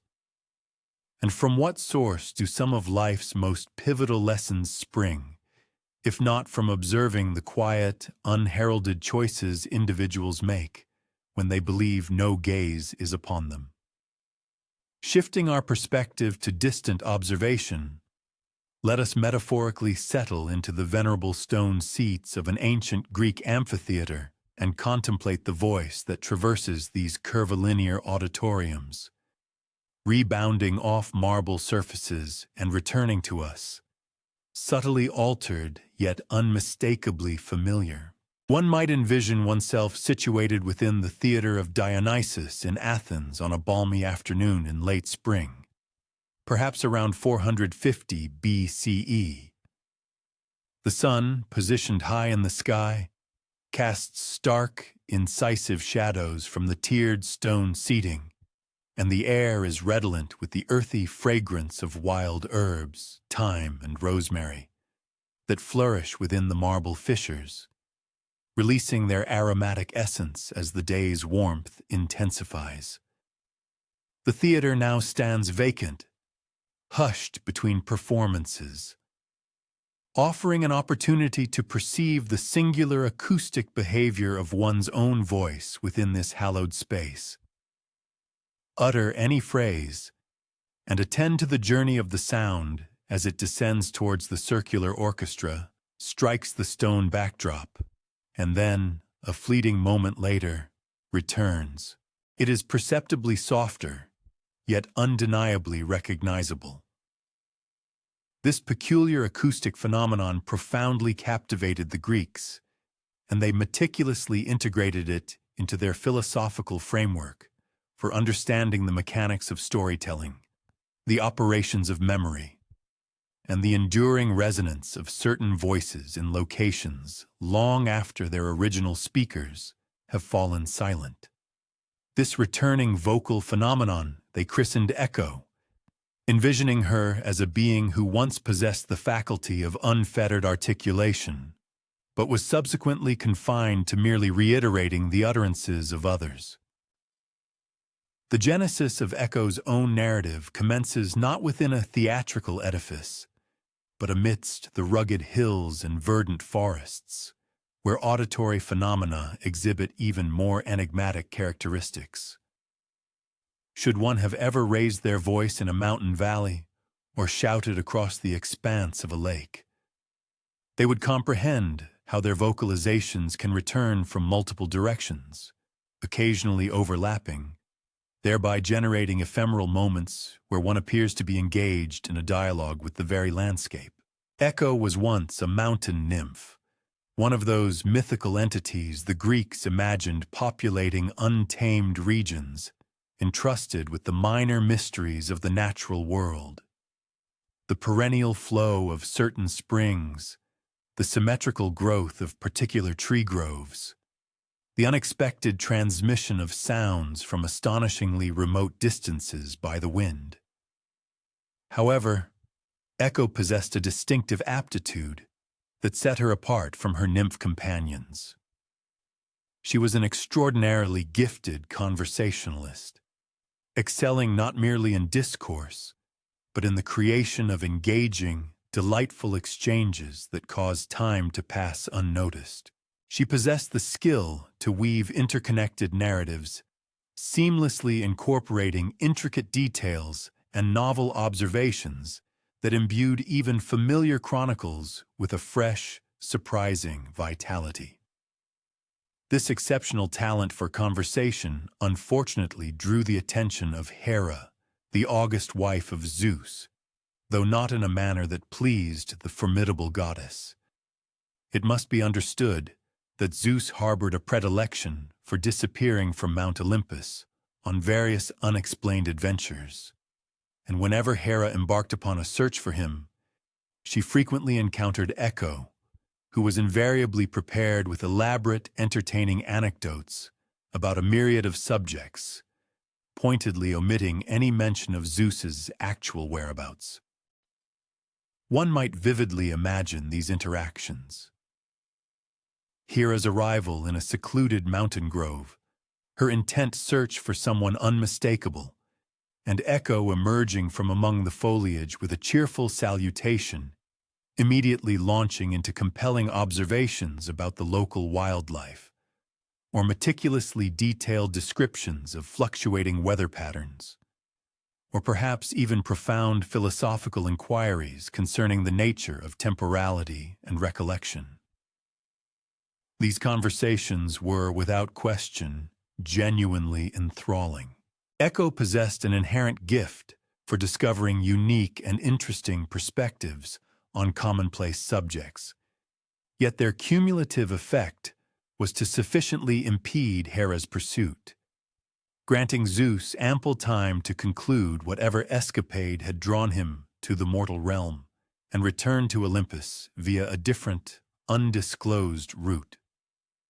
After this pattern of recurrent deception became apparent on several occasions, Hera finally discerned the true nature of the situation. Rather than inflicting a dramatic and overt punishment upon Echo, the discerning goddess elected a consequence that precisely mirrored the transgression.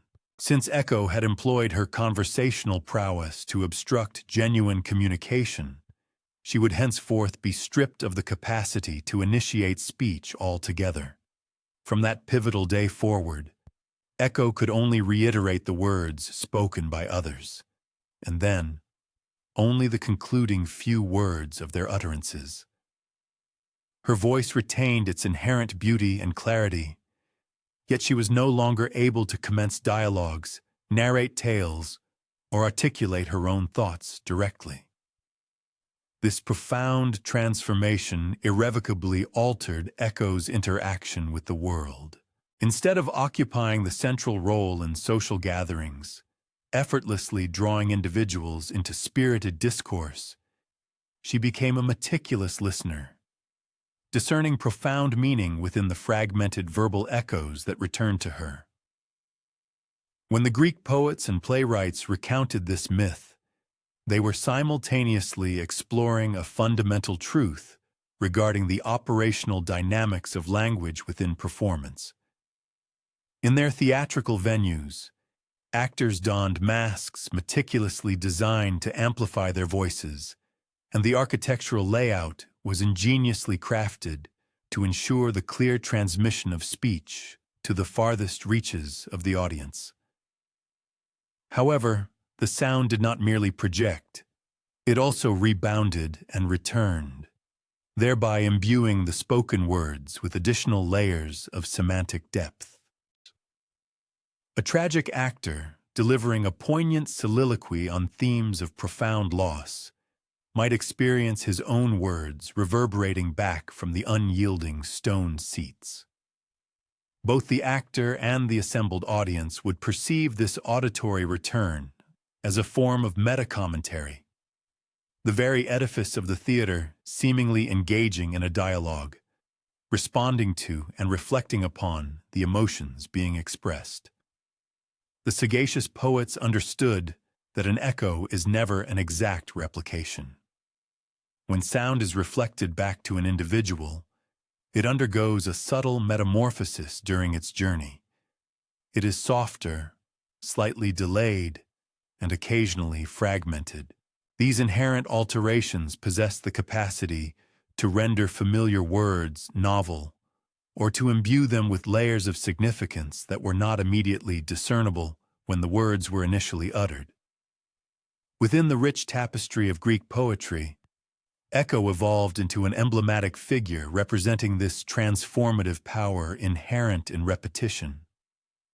When the lyric poet Sappho composed verses on the subject of love, she sometimes invoked echo as a metaphor for how powerful emotions reverberate through the corridors of memory, how a beloved's utterances resurface at unexpected junctures, having been subtly reshaped by the passage of time and the ebb and flow of sentiment, yet remaining undeniably recognizable.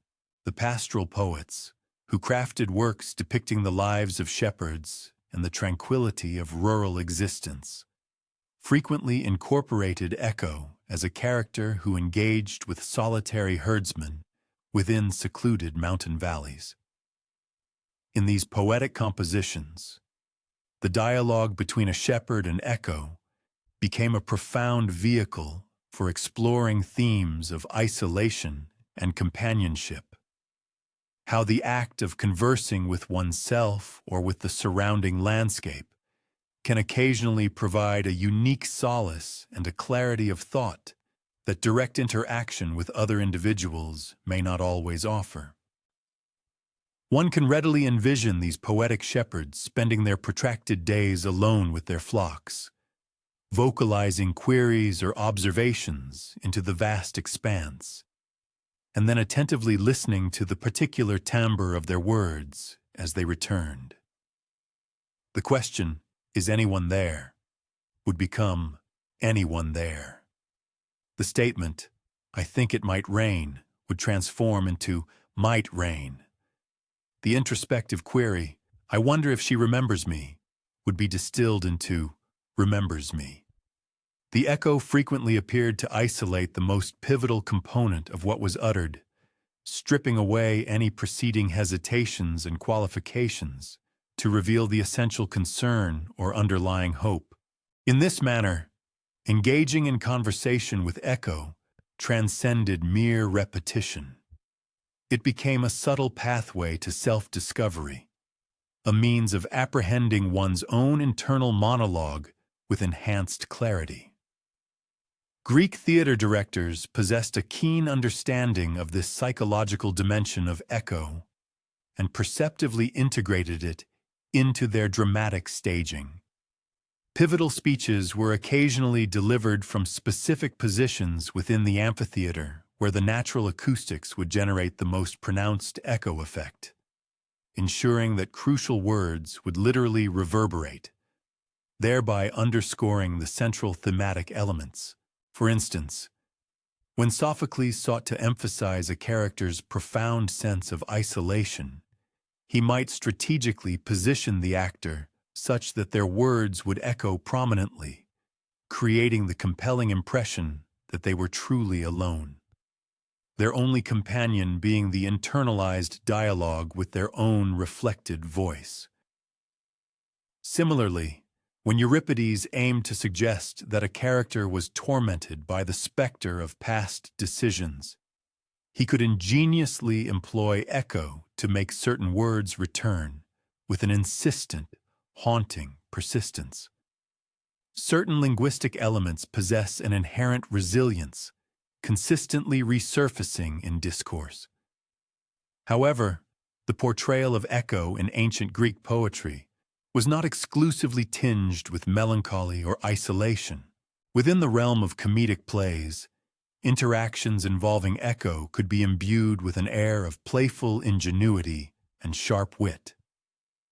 A character might meticulously craft their utterances, ensuring that Echo's responsive repetitions would inadvertently generate clever puns or layers of double meaning, thereby transforming a perceived limitation into a sophisticated form of verbal artistry. Furthermore, the lyrical poets discovered in Echo a profound metaphor for the very essence of poetic creation itself. They explored how the most exceptional verses resonate with readers, revealing fresh interpretations upon each re-engagement, and how seemingly familiar words can astonishingly captivate us when meticulously rearranged into novel configurations or articulated within distinct situational frameworks. As one settles into the hushed expanse of this venerable, unoccupied theater, attentively perceiving the reverberations of one's own voice as it emanates from the aged stones, a compelling contemplation might arise. What might it truly signify to navigate the world primarily through such a modality of reflected communication? What profound insights might one glean about the intricacies of language if one's sole means of expression were confined to the parameters of repetition and reactive utterance? Perhaps such an existence would cultivate an extraordinary degree of attentiveness to the precise lexical choices made by others, fostering an acute awareness of the inherent rhythm and melodic qualities embedded within everyday discourse. It is conceivable that one might also cultivate a more profound reverence for the sanctity of silence, for those interstitial pauses between words where meanings possess the remarkable capacity to transmute and proliferate. The ancient Greeks held a steadfast conviction that echo continued to reside in locales where vocalizations naturally extended and returned.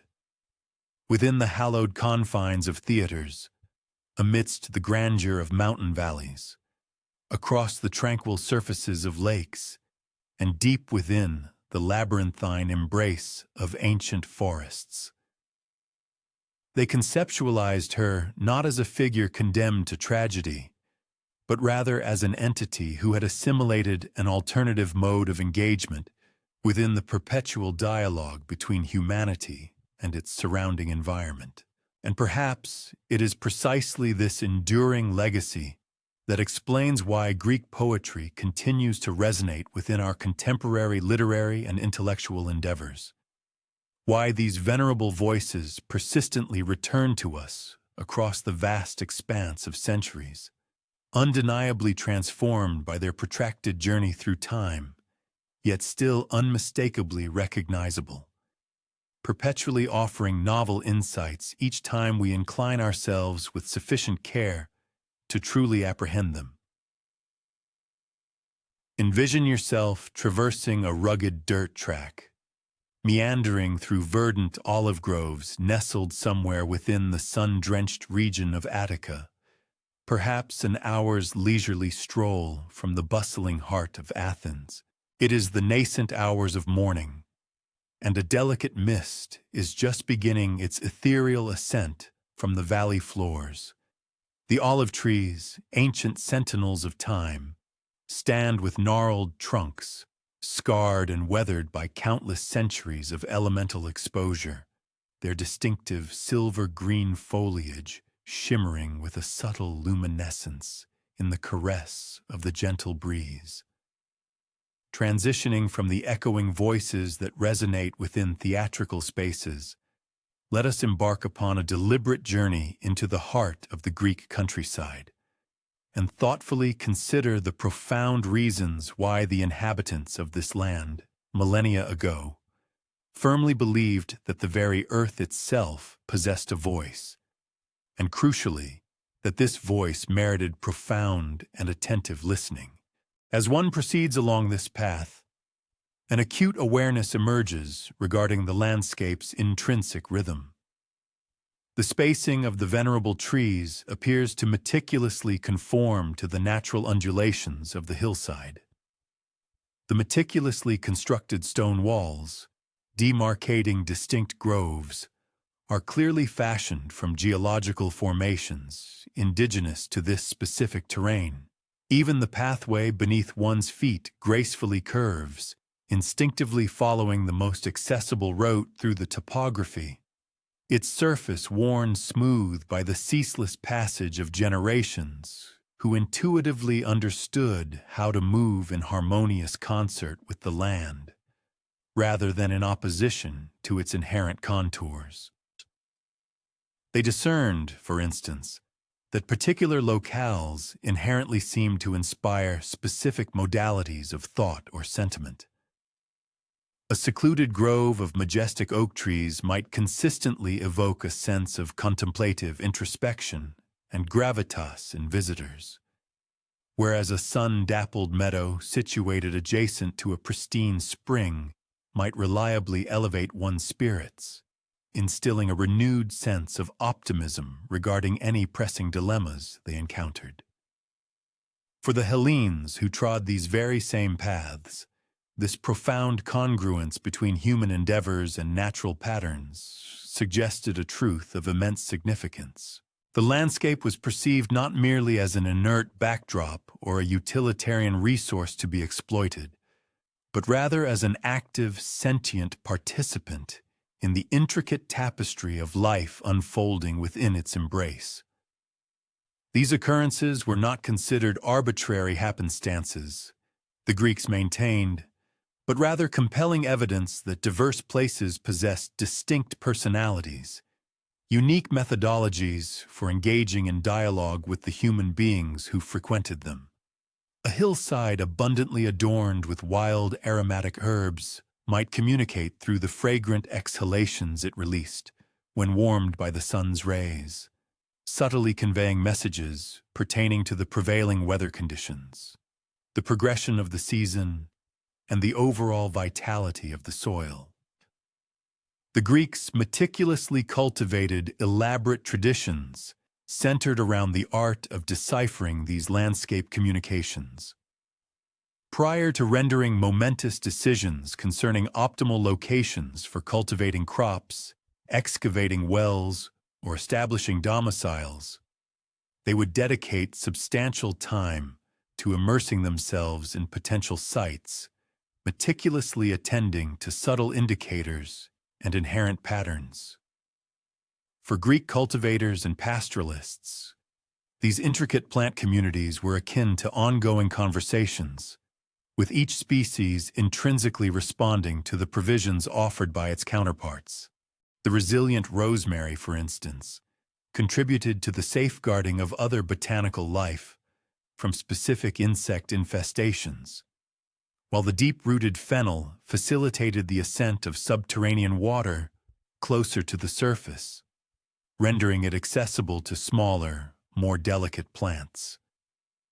The landscape, in its profound wisdom, was imparting invaluable lessons pertaining to collaboration and reciprocal sustenance.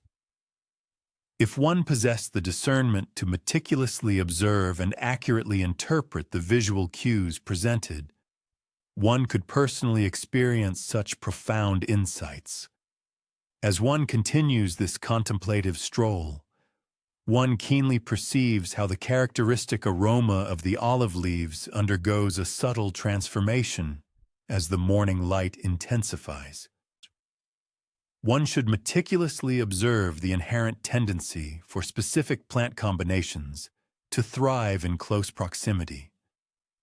Wild rosemary frequently flourishes near the ancient stone walls, while fennel gravitates towards the moist depressions where rainwater naturally accumulates after precipitation, and diminutive orchids find sanctuary within the dappled shadows cast by more substantial trees. They assiduously monitored the intricate dynamics of water movement across and through the terrain during the various seasons.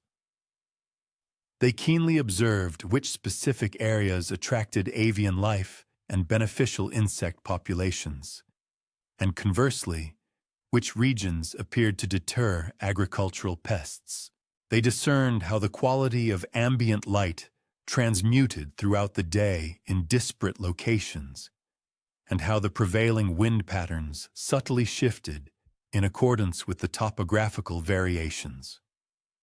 This meticulous and sustained observation fostered a deeply held conviction that the land actively imparted invaluable information capable of guiding human decision-making processes. A particular slope that retained its verdant hue for an extended duration into the arid season was, in essence, communicating vital intelligence regarding subterranean water sources. An area where wild medicinal flora flourished with exceptional vigor was implicitly suggesting its suitability as a location for healing practices. Greek mythology systematically codified these profound observations into captivating narratives concerning nymphs and nature spirits, ethereal entities believed to inhabit specific locales and capable of engaging in communication with humans who approached them with due reverence. However, these were not merely fanciful fables. They represented sophisticated methodologies for encapsulating practical knowledge pertaining to the art of sustainable living within the intricate frameworks of particular ecosystems. When an individual sought counsel within the sacred grove regarding the optimal timing for planting or harvesting, the officiating priests could proffer sagacious advice predicated upon subtle alterations in the tree's behavior, the precise timing of leaf emergence, the characteristic patterns of acorn production, the nuanced manner in which the branches swayed in response to diverse wind currents, all of which reflected broader climatic tendencies. The venerable oak groves consecrated to Zeus, for example, were typically situated in regions where the trees exhibited exceptionally robust growth and remarkable longevity, often positioned in close proximity to dependable water sources. The priests entrusted with the interpretation of messages emanating from these sacred groves were invariably individuals who had dedicated years to assiduously observing how the trees responded to prevailing weather patterns, cyclical seasonal shifts, and a myriad of other environmental determinants. Similarly, the sacred springs where individuals sought prophetic pronouncements were judiciously selected for locations where the water's flow dynamics, clarity, temperature, or inherent mineral composition underwent transformations that demonstrably correlated with meteorological conditions, seasonal cycles, or other natural phenomena. The priestesses charged with interpreting these profound messages were highly adept observers who possessed an intricate understanding of how to decipher environmental indicators. The Greeks firmly believed that this particular modality of sustained, patient observation could culminate in profound insights that were not otherwise attainable through alternative forms of learning. The unwavering rhythm of natural processes, the gradual metamorphoses of light and shadow, the subtle peregrinations in wind direction, the intricate ways in which flora and fauna responded to these environmental vicissitudes could collectively serve as a profound form of meditation. Such contemplation clarified thought processes and facilitated the resolution of internal conflicts. Yet, the Greek conviction in the communicative capacity of landscapes transcended mere practical applications. They also held the belief that the land could impart more abstract forms of wisdom, profound insights concerning the art of living well, the judicious resolution of conflicts, and the fundamental comprehension of one's intrinsic position within the grander, overarching patterns of existence. Imagine dedicating an entire afternoon to quietly reposing in a single spot, perhaps upon a hillside, affording a panoramic vista of a valley. simply observing how the scene subtly transforms as the ambient light shifts and the day inexorably progresses. One might discern how the interplay of shadows incrementally reveals distinct topographical features at varying junctures, or how the chromatic palette of the landscape undergoes a captivating metamorphosis as the sun traverses the celestial expanse. This deeply ingrained belief system actively fostered a way of life characterized by an exceptional degree of attentiveness to environmental subtleties. Individuals cultivated the ability to discern when the behavioral patterns of avian species or insects presaged impending meteorological shifts. They developed a heightened sensitivity to the nuanced ways in which their own physical and emotional well-being was influenced by factors such as atmospheric pressure, ambient humidity, and the seasonal fluctuations in natural light.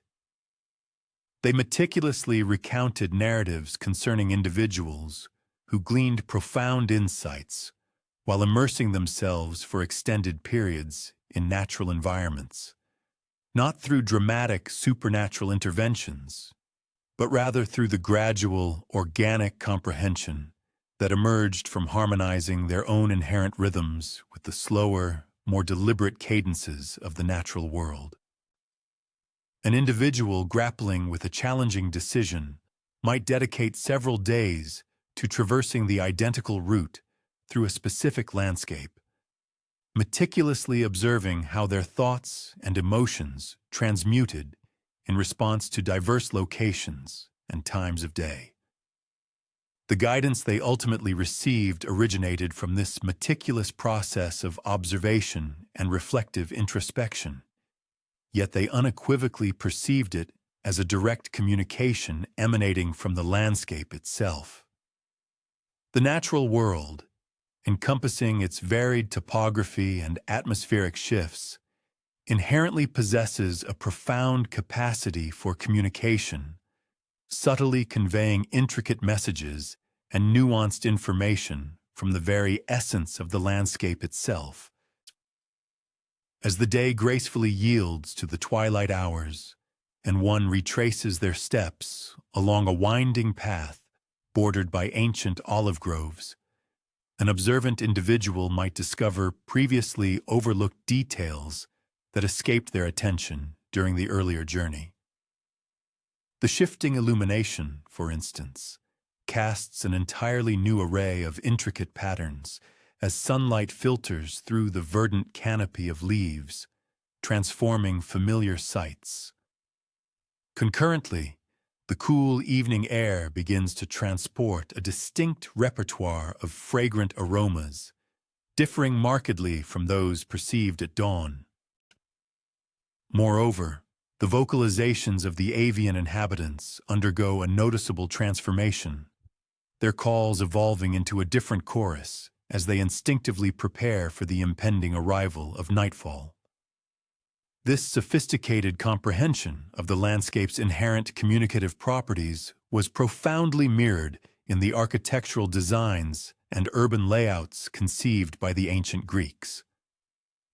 Their structures were meticulously positioned and aligned to optimally harness the benefits of prevailing winds and the advantageous interplay of natural light throughout the day.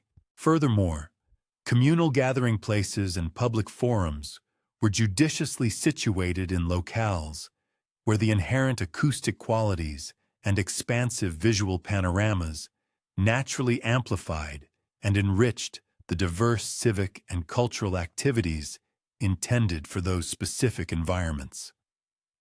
Beyond their utilitarian functions, the gardens of ancient Greece were thoughtfully conceived as sanctuaries, where individuals could perpetually engage in a profound, ongoing dialogue with the natural realm.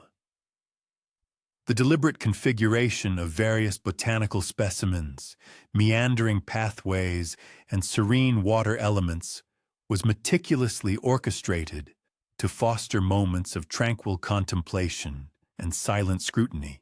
This quiet observation, the Greeks firmly believed, served as a conduit to profound wisdom and enlightened understanding, nurturing intellectual and spiritual growth. For the discerning Greeks, these subtle yet significant alterations in the environment were not merely perceived as agreeable divergences or aesthetic embellishments.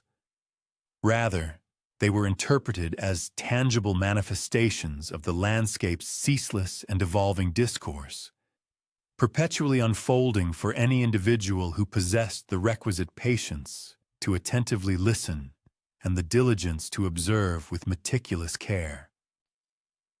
Consequently, there perhaps resides an invaluable lesson to be gleaned from this venerable, age-old custom of regarding our surrounding world not merely as an aesthetically pleasing tableau against which human endeavors unfold, but rather as an articulate and insightful interlocutor, worthy of profound attention and reciprocal engagement. One might ponder the wealth of discoveries that could emerge if contemporary individuals were to approach their routine strolls and outdoor excursions as genuine occasions to attune themselves to the potential communications emanating from the natural environment. What insights might be unveiled regarding the cyclical rhythms of the seasons, the intricate health of the local ecosystem, or even the more profound, underlying patterns that intrinsically link all forms of life in an interconnected web. It was from such an elevated vantage point that Hera, the revered queen of the gods, customarily dedicated extensive portions of her days meticulously scrutinizing the mortal world unfurling beneath her. Her observations were characterized by a profound, patient attentiveness, a quality often nurtured by her divine gift of unlimited time, and an inherent, keen intellectual curiosity to comprehend the fundamental operational mechanisms of existence. She was not solely recognized as Zeus's consort, but rather stood as a formidable goddess in her own sovereign capacity, deeply revered for her association with the sacred protection of families and her unwavering commitment to upholding the vital fabric of social order. As the discussion thoughtfully pivots between the profound influences of natural landscapes and the intricate nuances of human voices, it is pertinent to revisit the pivotal juncture when Echo's extraordinary conversational prowess first captured the discerning notice of the celestial powers. This juncture offers a compelling opportunity to deliberate upon the intricate lessons the ensuing narrative imparts concerning the complex interplay between effective communication, the elusive nature of truth, and the unwavering bonds of loyalty. Imagine oneself poised upon a resplendent marble terrace atop the majestic Mount Olympus, gazing contemplatively downwards at the expansive mortal realm, which lies unfurled beneath like an exquisitely detailed and intricate cartographic representation. From this sublime elevation, an observer gains the unique capacity to discern overarching patterns and interconnected systems that remain entirely imperceptible from the terrestrial plane. One can clearly perceive, for instance, the arterial networks of rivers that seamlessly interconnect disparate geographical regions, or how formidable mountain ranges naturally delineate distinct territorial boundaries. Similarly, the strategic clustering of human settlements around essential natural resources, such as vital springs and abundantly fertile valleys, becomes strikingly evident. Zeus, in stark contrast to Hera's consistent, distant observation of the mortal sphere, cultivated an entirely distinct and often more intrusive engagement with humanity. The king of the gods exhibited a marked preference for direct, personal intervention in mortal affairs. He frequently undertook remarkable metamorphoses, assuming diverse guises such as a powerful bull, an elegant swan, or even a radiant shower of golden light. to descend from Olympus and engage in immediate, often intimate interactions with mortals, particularly mortal women, driven by his insatiable desires. From her commanding, elevated vantage point, Hera possessed an unparalleled clarity, enabling her to discern intricate behavioral patterns and societal dynamics that often eluded the self-awareness of the very individuals involved. She keenly perceived the ebbs and flows within matrimonial unions, noting precisely when marriages flourished with vitality and when they faltered under duress. Her gaze meticulously tracked how various communities navigated their internal conflicts and how they collectively commemorated their triumphs. She devoted particular scrutiny to matters of fidelity and confidence, a heightened interest perhaps stemming from the perpetual and arduous trials her own divine marriage frequently encountered regarding these very principles. These frequent terrestrial excursions undertaken by Zeus invariably generated a persistent and palpable tension within the divine marital bond. Zeus, on his part, interpreted these adventures as spontaneous and legitimate manifestations of his inherent curiosity and boundless vitality. Hera, however, viewed these same actions as profound betrayals of their sacred matrimonial vows and as potentially destabilizing forces that could undermine the meticulously constructed social order she tirelessly endeavored to preserve and uphold.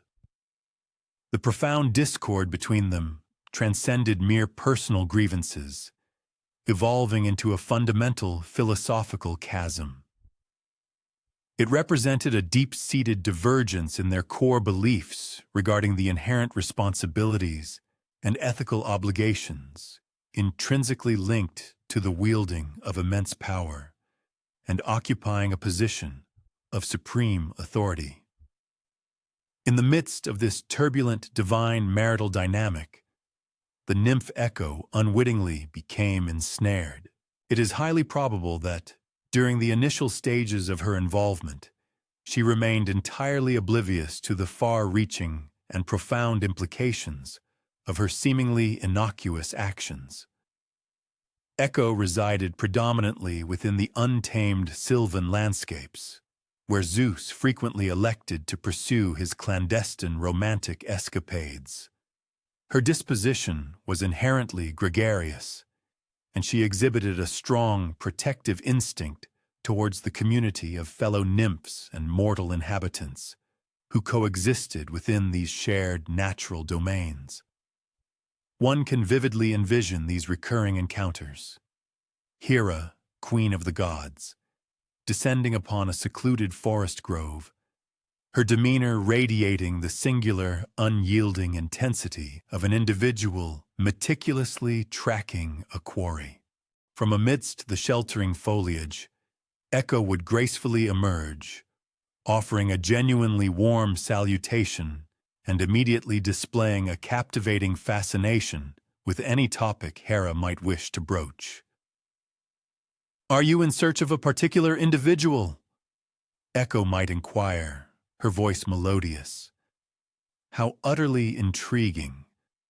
It just so happens I was recently contemplating the intricate ways in which we endeavor to locate others, and whether our attraction to certain locales stems primarily from the presence of specific individuals within them, or if our true allure lies in the intrinsic appeal of the places themselves.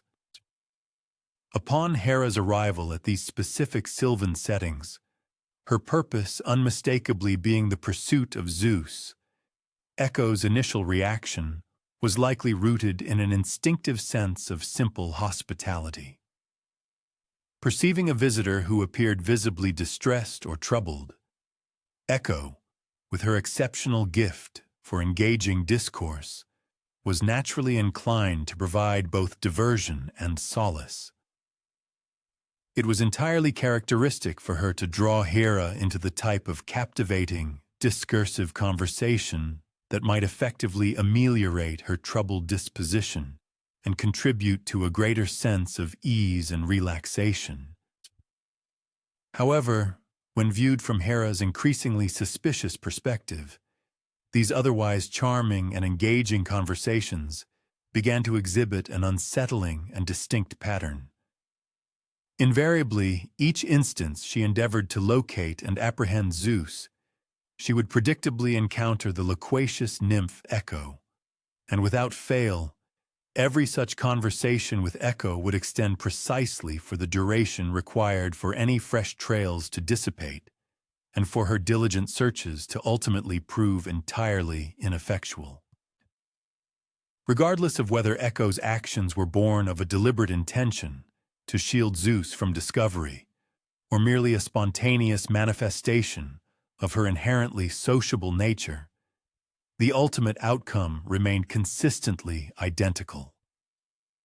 A direct and unequivocal obstruction of Hera's persistent efforts to hold her errant husband truly accountable for his transgressions. The particular punitive measure ultimately selected by Hera served as a direct and precise reflection of her acute comprehension of the distinct and specific impediment that Echo inadvertently embodied.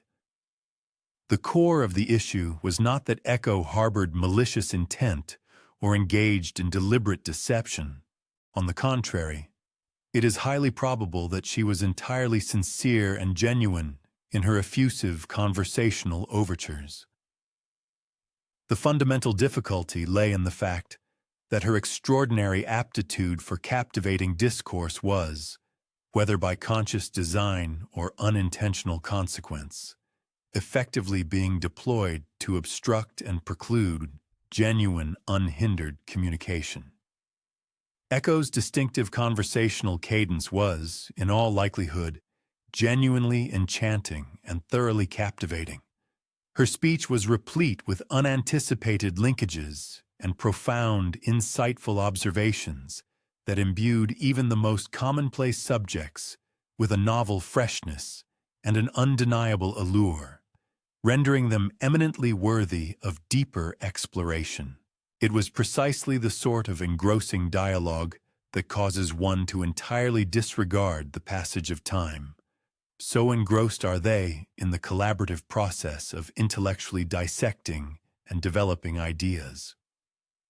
Consequently, the punitive curse invoked by Hera was meticulously and precisely calibrated to address the specific nature of Echo's interference.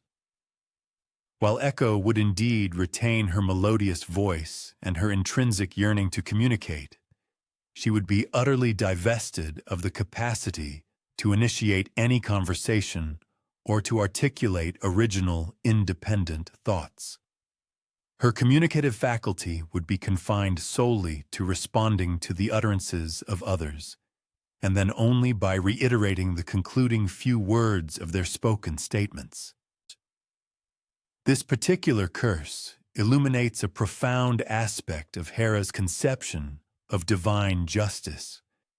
Instead of merely imposing a complete and absolute silence upon Echo, or inflicting a punishment entirely disconnected from her specific actions, Hera opted for a consequence that meticulously preserved a direct and symbolic link between the nature of the transgression and the ensuing penalty.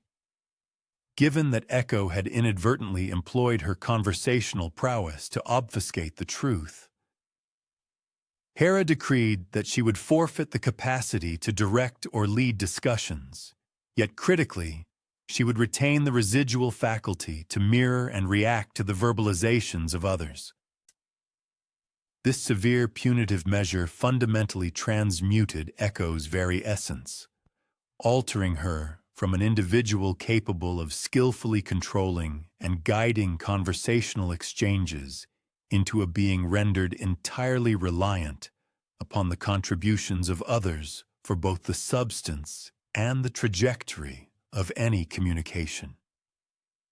Moreover, an inevitable consequence of this curse was that her subsequent responses would frequently appear perplexing, enigmatic, or inherently fragmented, precisely because her communicative ability was strictly limited to reiterating mere slivers of the words spoken to her. From the vantage point of Hera, this meticulously crafted judgment likely appeared to constitute an equitable and appropriate resolution. It effectively addressed the precise nature of the interference, while simultaneously permitting Echo to persist in her existence within her familiar natural surroundings, albeit in a profoundly altered state. Nevertheless, the profound consequences of this punishment also serve to underscore the inherent complexity involved in adjudicating circumstances where individuals operate under a blend of disparate motives, or where ostensibly benevolent intentions inadvertently engender deeply problematic and undesirable outcomes. It is conceivable that Echo harbored genuine affection and concern for both Hera and Zeus, and her underlying desire was perhaps to avert potential conflicts between the divine pair.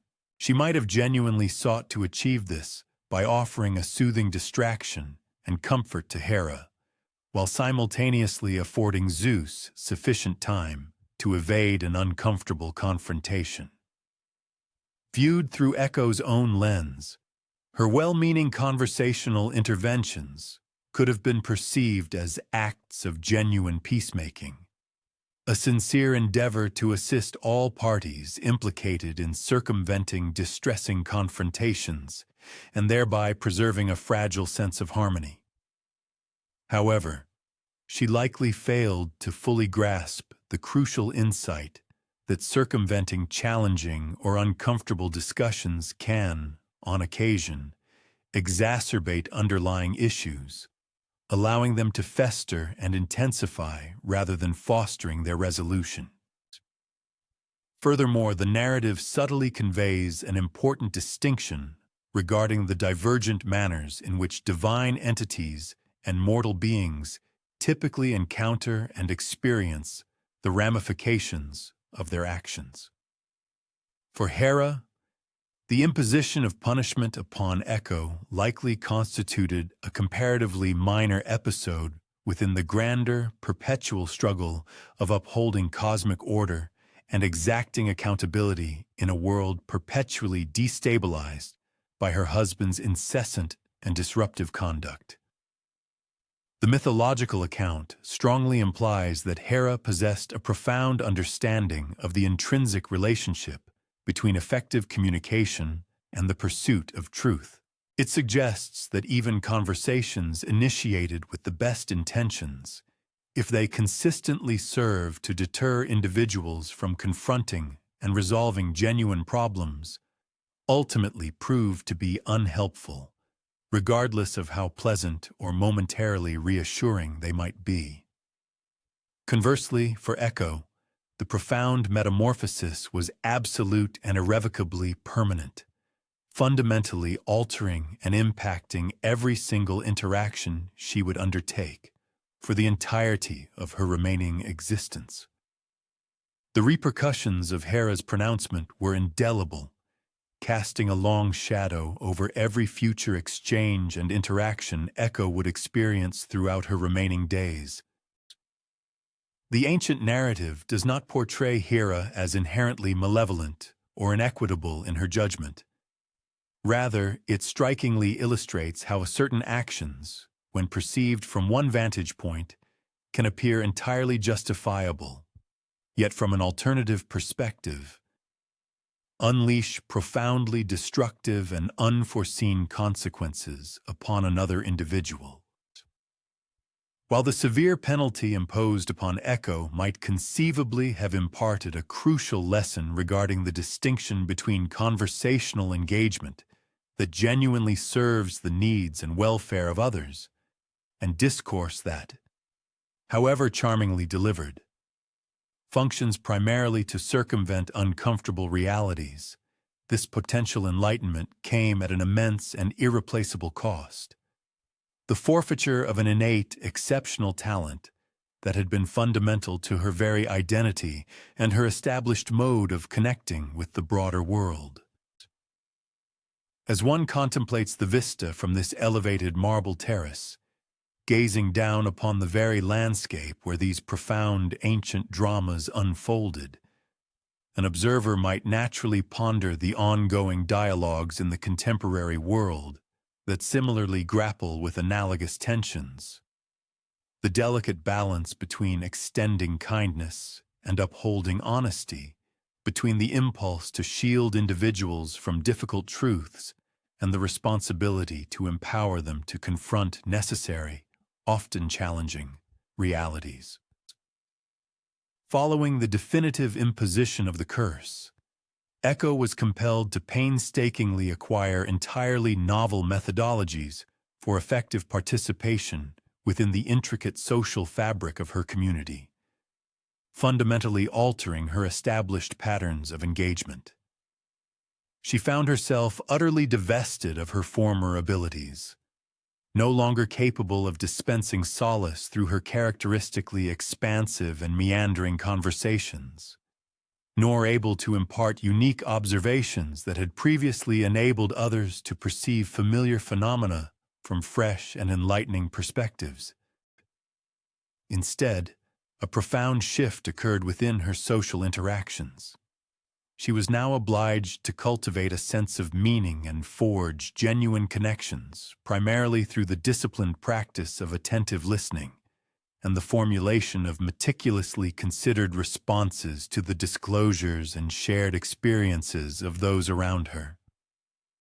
This situation prompts a crucial contemporary inquiry. How does one judiciously reconcile the innate human inclination to offer immediate comfort and agreeable distraction with the profound ethical responsibility to foster and support authentic, unvarnished communication, even when the underlying truth may prove deeply unsettling for all parties involved? Shifting our focus from these intricate questions concerning veracity and interpersonal discourse, we shall now conclude our evening's exploration by leisurely delving into ancient Greek philosophical concepts surrounding youth and beauty, and the compelling reasons behind their establishment of formalized practices dedicated to both celebrating and assiduously preserving these inherently transient human qualities. Imagine yourself now situated within the expansive, sun-drenched courtyard of a bustling gymnasium in ancient Athens, a scene likely unfolding sometime during the illustrious 5th century BCE, an era renowned for its intellectual and cultural zenith. The sheer scale of this architectural space is considerably more imposing than one might initially anticipate. It is not merely a singular edifice, but rather an intricate and sprawling complex encompassing a diverse array of specialized exercise areas, comprehensive bathing facilities, meticulously maintained gardens, and extensive covered walkways, strategically designed to accommodate diverse groups gathering for both stimulating conversation and formal instruction. The nascent morning light, still soft and ethereal, gracefully filters through the venerable olive trees strategically planted along the perimeter of the courtyard, meticulously casting an ever-shifting tapestry of dappled sunlight and intricate shadow patterns across the uniformly pale stone surfaces below.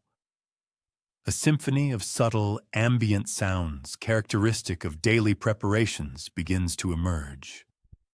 The gentle, rhythmic pouring of water into various basins, the soft, almost whisper-like scrape of strigils being meticulously cleaned and readied for use, and the low, resonant murmur of conversations as individuals gradually assemble and prepare for the day's scheduled activities.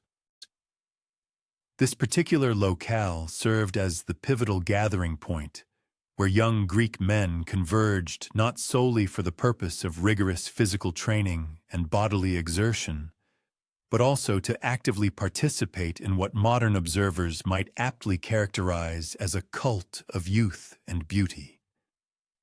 though it is important to acknowledge that the ancient Greeks themselves would have employed distinct terminology and possessed a nuanced understanding of these practices that could, in many aspects, prove quite surprising to us today. Indeed, the meticulously structured daily routine observed within the gymnasium inherently reflected and reinforced this profound philosophical understanding of human development and aesthetic appreciation. Upon their arrival in the early hours of the morning, these young men would embark upon a period of preparation that was imbued with an almost ritualistic meticulousness, characterized by an exacting attention to every minute detail. Their initial action involved stripping away their everyday garments, subsequently proceeding to anoint their skin with a generous application of olive oil.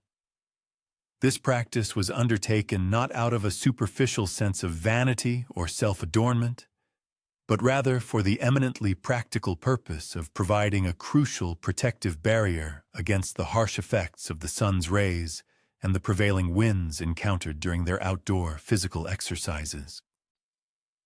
When contemporary individuals encounter the phrase cult of youth and beauty, the immediate mental association often defaults to notions of superficial self-admiration, excessive vanity, or a shallow preoccupation with outward appearance and transient physical attributes. However, the ancient Greek conceptualization of this phenomenon was considerably more intricate, multifaceted, and in numerous respects, far more pragmatic and deeply rooted.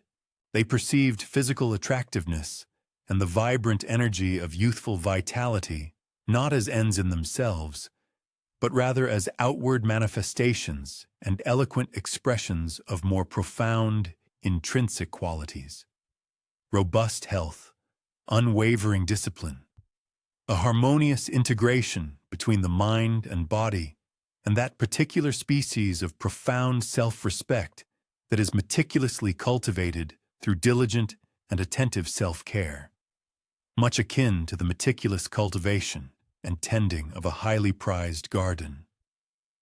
The very act of applying the olive oil itself transcended a solitary chore, evolving into a notably social and communal activity.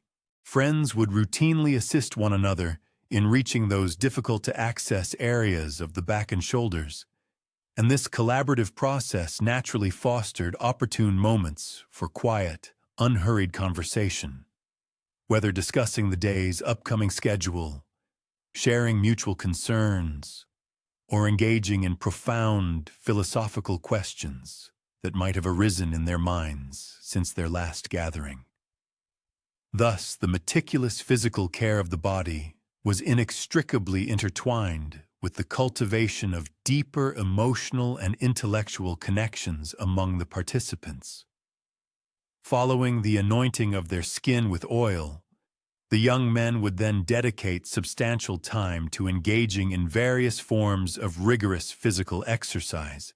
These activities included, but were not limited to, energetic running, disciplined wrestling, the artful throwing of the discus, and precise javelin practice. Crucially, however, these athletic pursuits were not primarily driven by an overarching spirit of fierce competition or a singular focus on victory. Instead, the fundamental objective was the holistic development of bodies that were not only robustly strong, but also remarkably flexible and inherently graceful, thereby rendering them capable of navigating the world with an innate sense of confidence and an effortless ease of movement. Observing a particular group practicing discus throwing in a secluded corner of the courtyard, one immediately notices their distinct focus.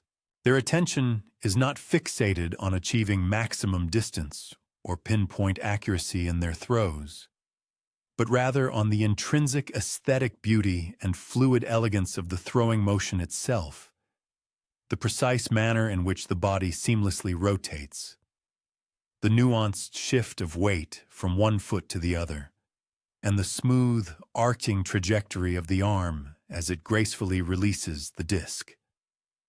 Each individual throw is not merely judged by its outcome, but is meticulously followed by constructive discussion and gentle, nuanced correction, with the primary emphasis consistently placed on perfecting the form and rhythm of the movement, rather than solely on the quantitative results achieved. This profound emphasis on cultivating graceful and purposeful movement extended far beyond the confines of formal, structured exercise. The young men were also diligently instructed and encouraged to practice their everyday deportment, their manner of walking, sitting, and standing in ways that overtly expressed an inherent sense of confidence and a profound, composed self-possession. They meticulously learned to navigate various social situations and communal gatherings with the very same exacting attention to refined form and rhythmic fluidity that they assiduously brought to their dedicated athletic activities. The ancient Greeks firmly held the conviction that an individual's physical comportment, how one carried oneself, exerted a direct and significant influence on their cognitive processes and emotional states. They believed that someone who moved through the world with inherent grace and a heightened sense of self-awareness was consequently more predisposed to think with clarity and to interact with others in a spirit of generosity and benevolence. Therefore, for them, rigorous physical discipline served as an indispensable foundational element for the subsequent development of both intellectual acumen and profound moral character. Following the period of strenuous exercise, the daily routine transitioned into the elaborate bathing rituals, which were unequivocally central to the Greek philosophical conceptions of beauty and comprehensive self-care. This meticulous cleansing process invariably commenced with the skilled application of strigils, curved metallic implements specifically designed and employed to methodically scrape away the accumulated olive oil, perspiration, and environmental dirt from the skin's surface. This practice transcended mere functional cleaning. It constituted a sophisticated form of skin care, leaving the body remarkably smooth, supple, and noticeably healthy. The scraping process itself was typically undertaken in pairs or small, intimate groups, fostering a sense of camaraderie as friends diligently assisted one another in reaching those often difficult-to-access areas of the body, thereby ensuring that the cleansing was both thorough and remarkably gentle. Mirroring the social dynamic observed during the initial oil application, this ritual similarly created invaluable opportunities for quiet, meaningful conversation and reciprocal care, elements that significantly strengthened the existing social bonds among the participants. The culminating stage of this elaborate grooming involved the careful application of delicately scented oils and, on occasion, very subtle, light cosmetics. Crucially, these were not intended to disguise or fundamentally transform one's natural appearance, but rather to subtly enhance and reverently celebrate the inherent, natural beauty that had been revealed and refined through the preceding regimen of physical exercise and meticulous cleaning. The overarching objective of this entire process was to present oneself as the absolute best version of one's natural self, radiantly healthy, vibrantly vital, and impeccably well cared for. After the thorough strigil cleaning, the participants would proceed to bathe in water of varying temperatures, commencing with warm water, transitioning to cool, and sometimes concluding with a bracing, brief plunge into genuinely cold water. This final immersion had the immediate effect of leaving the skin glowing with vitality and feeling thoroughly energized.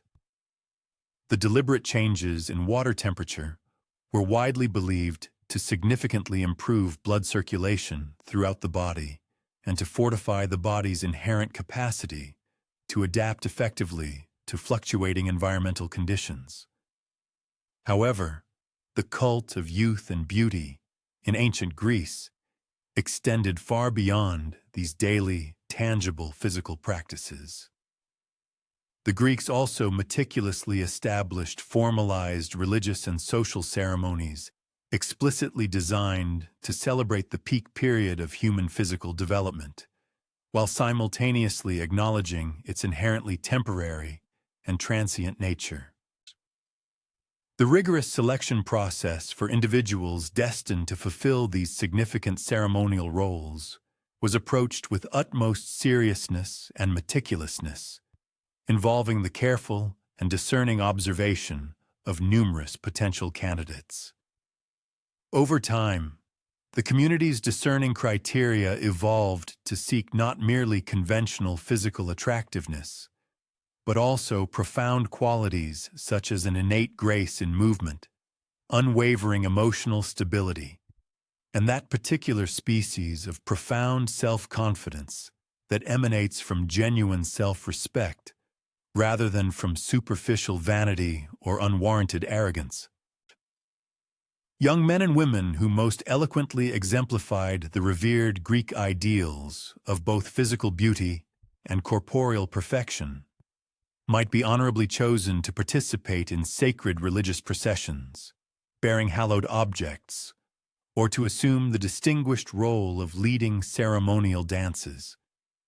These esteemed roles serve to honor not solely the individual's inherent attractiveness, but also the community's collective appreciation for the profound harmony and vibrant vitality that youth inherently symbolized. Those individuals selected for these significant roles possessed a clear understanding that they were representing something far grander and more encompassing than their individual selves. They functioned as living, breathing symbols of the community's cherished values concerning robust health, disciplined self-control, and the judicious, harmonious relationship between physical and spiritual development. Concurrently, the Greeks possessed a profound and abiding awareness that both youth and physical beauty are, by their very nature, fleeting and impermanent.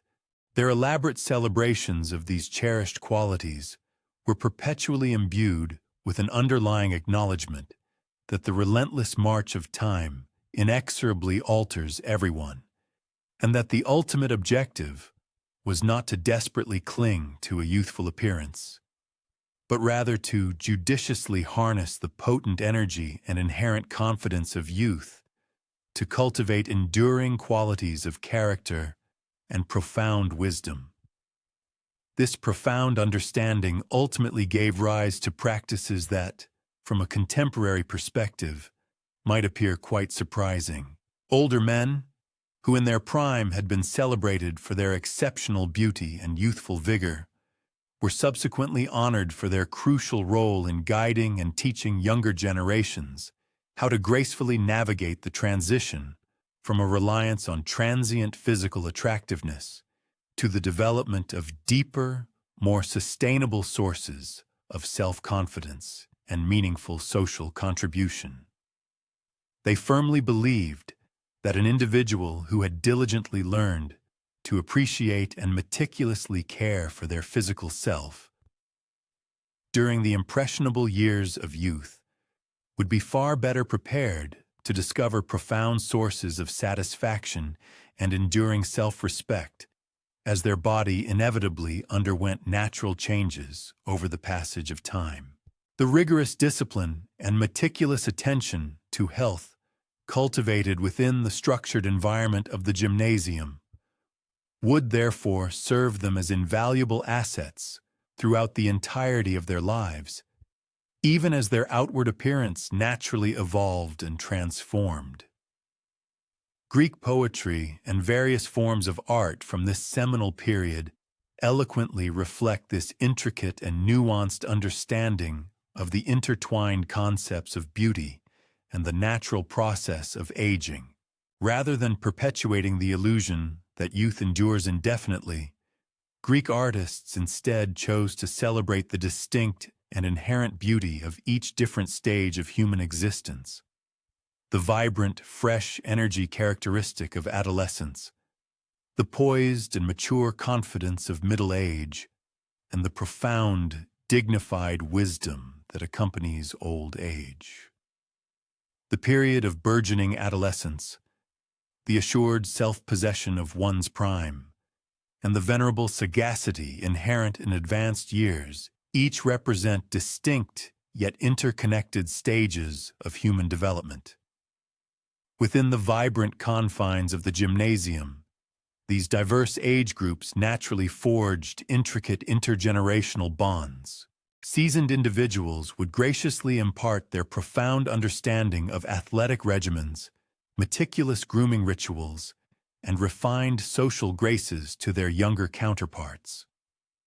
In return, the youthful participants infused the space with an invigorating dynamism and effervescent zeal, thereby keeping the older men intimately connected to the very essence of youthful vitality.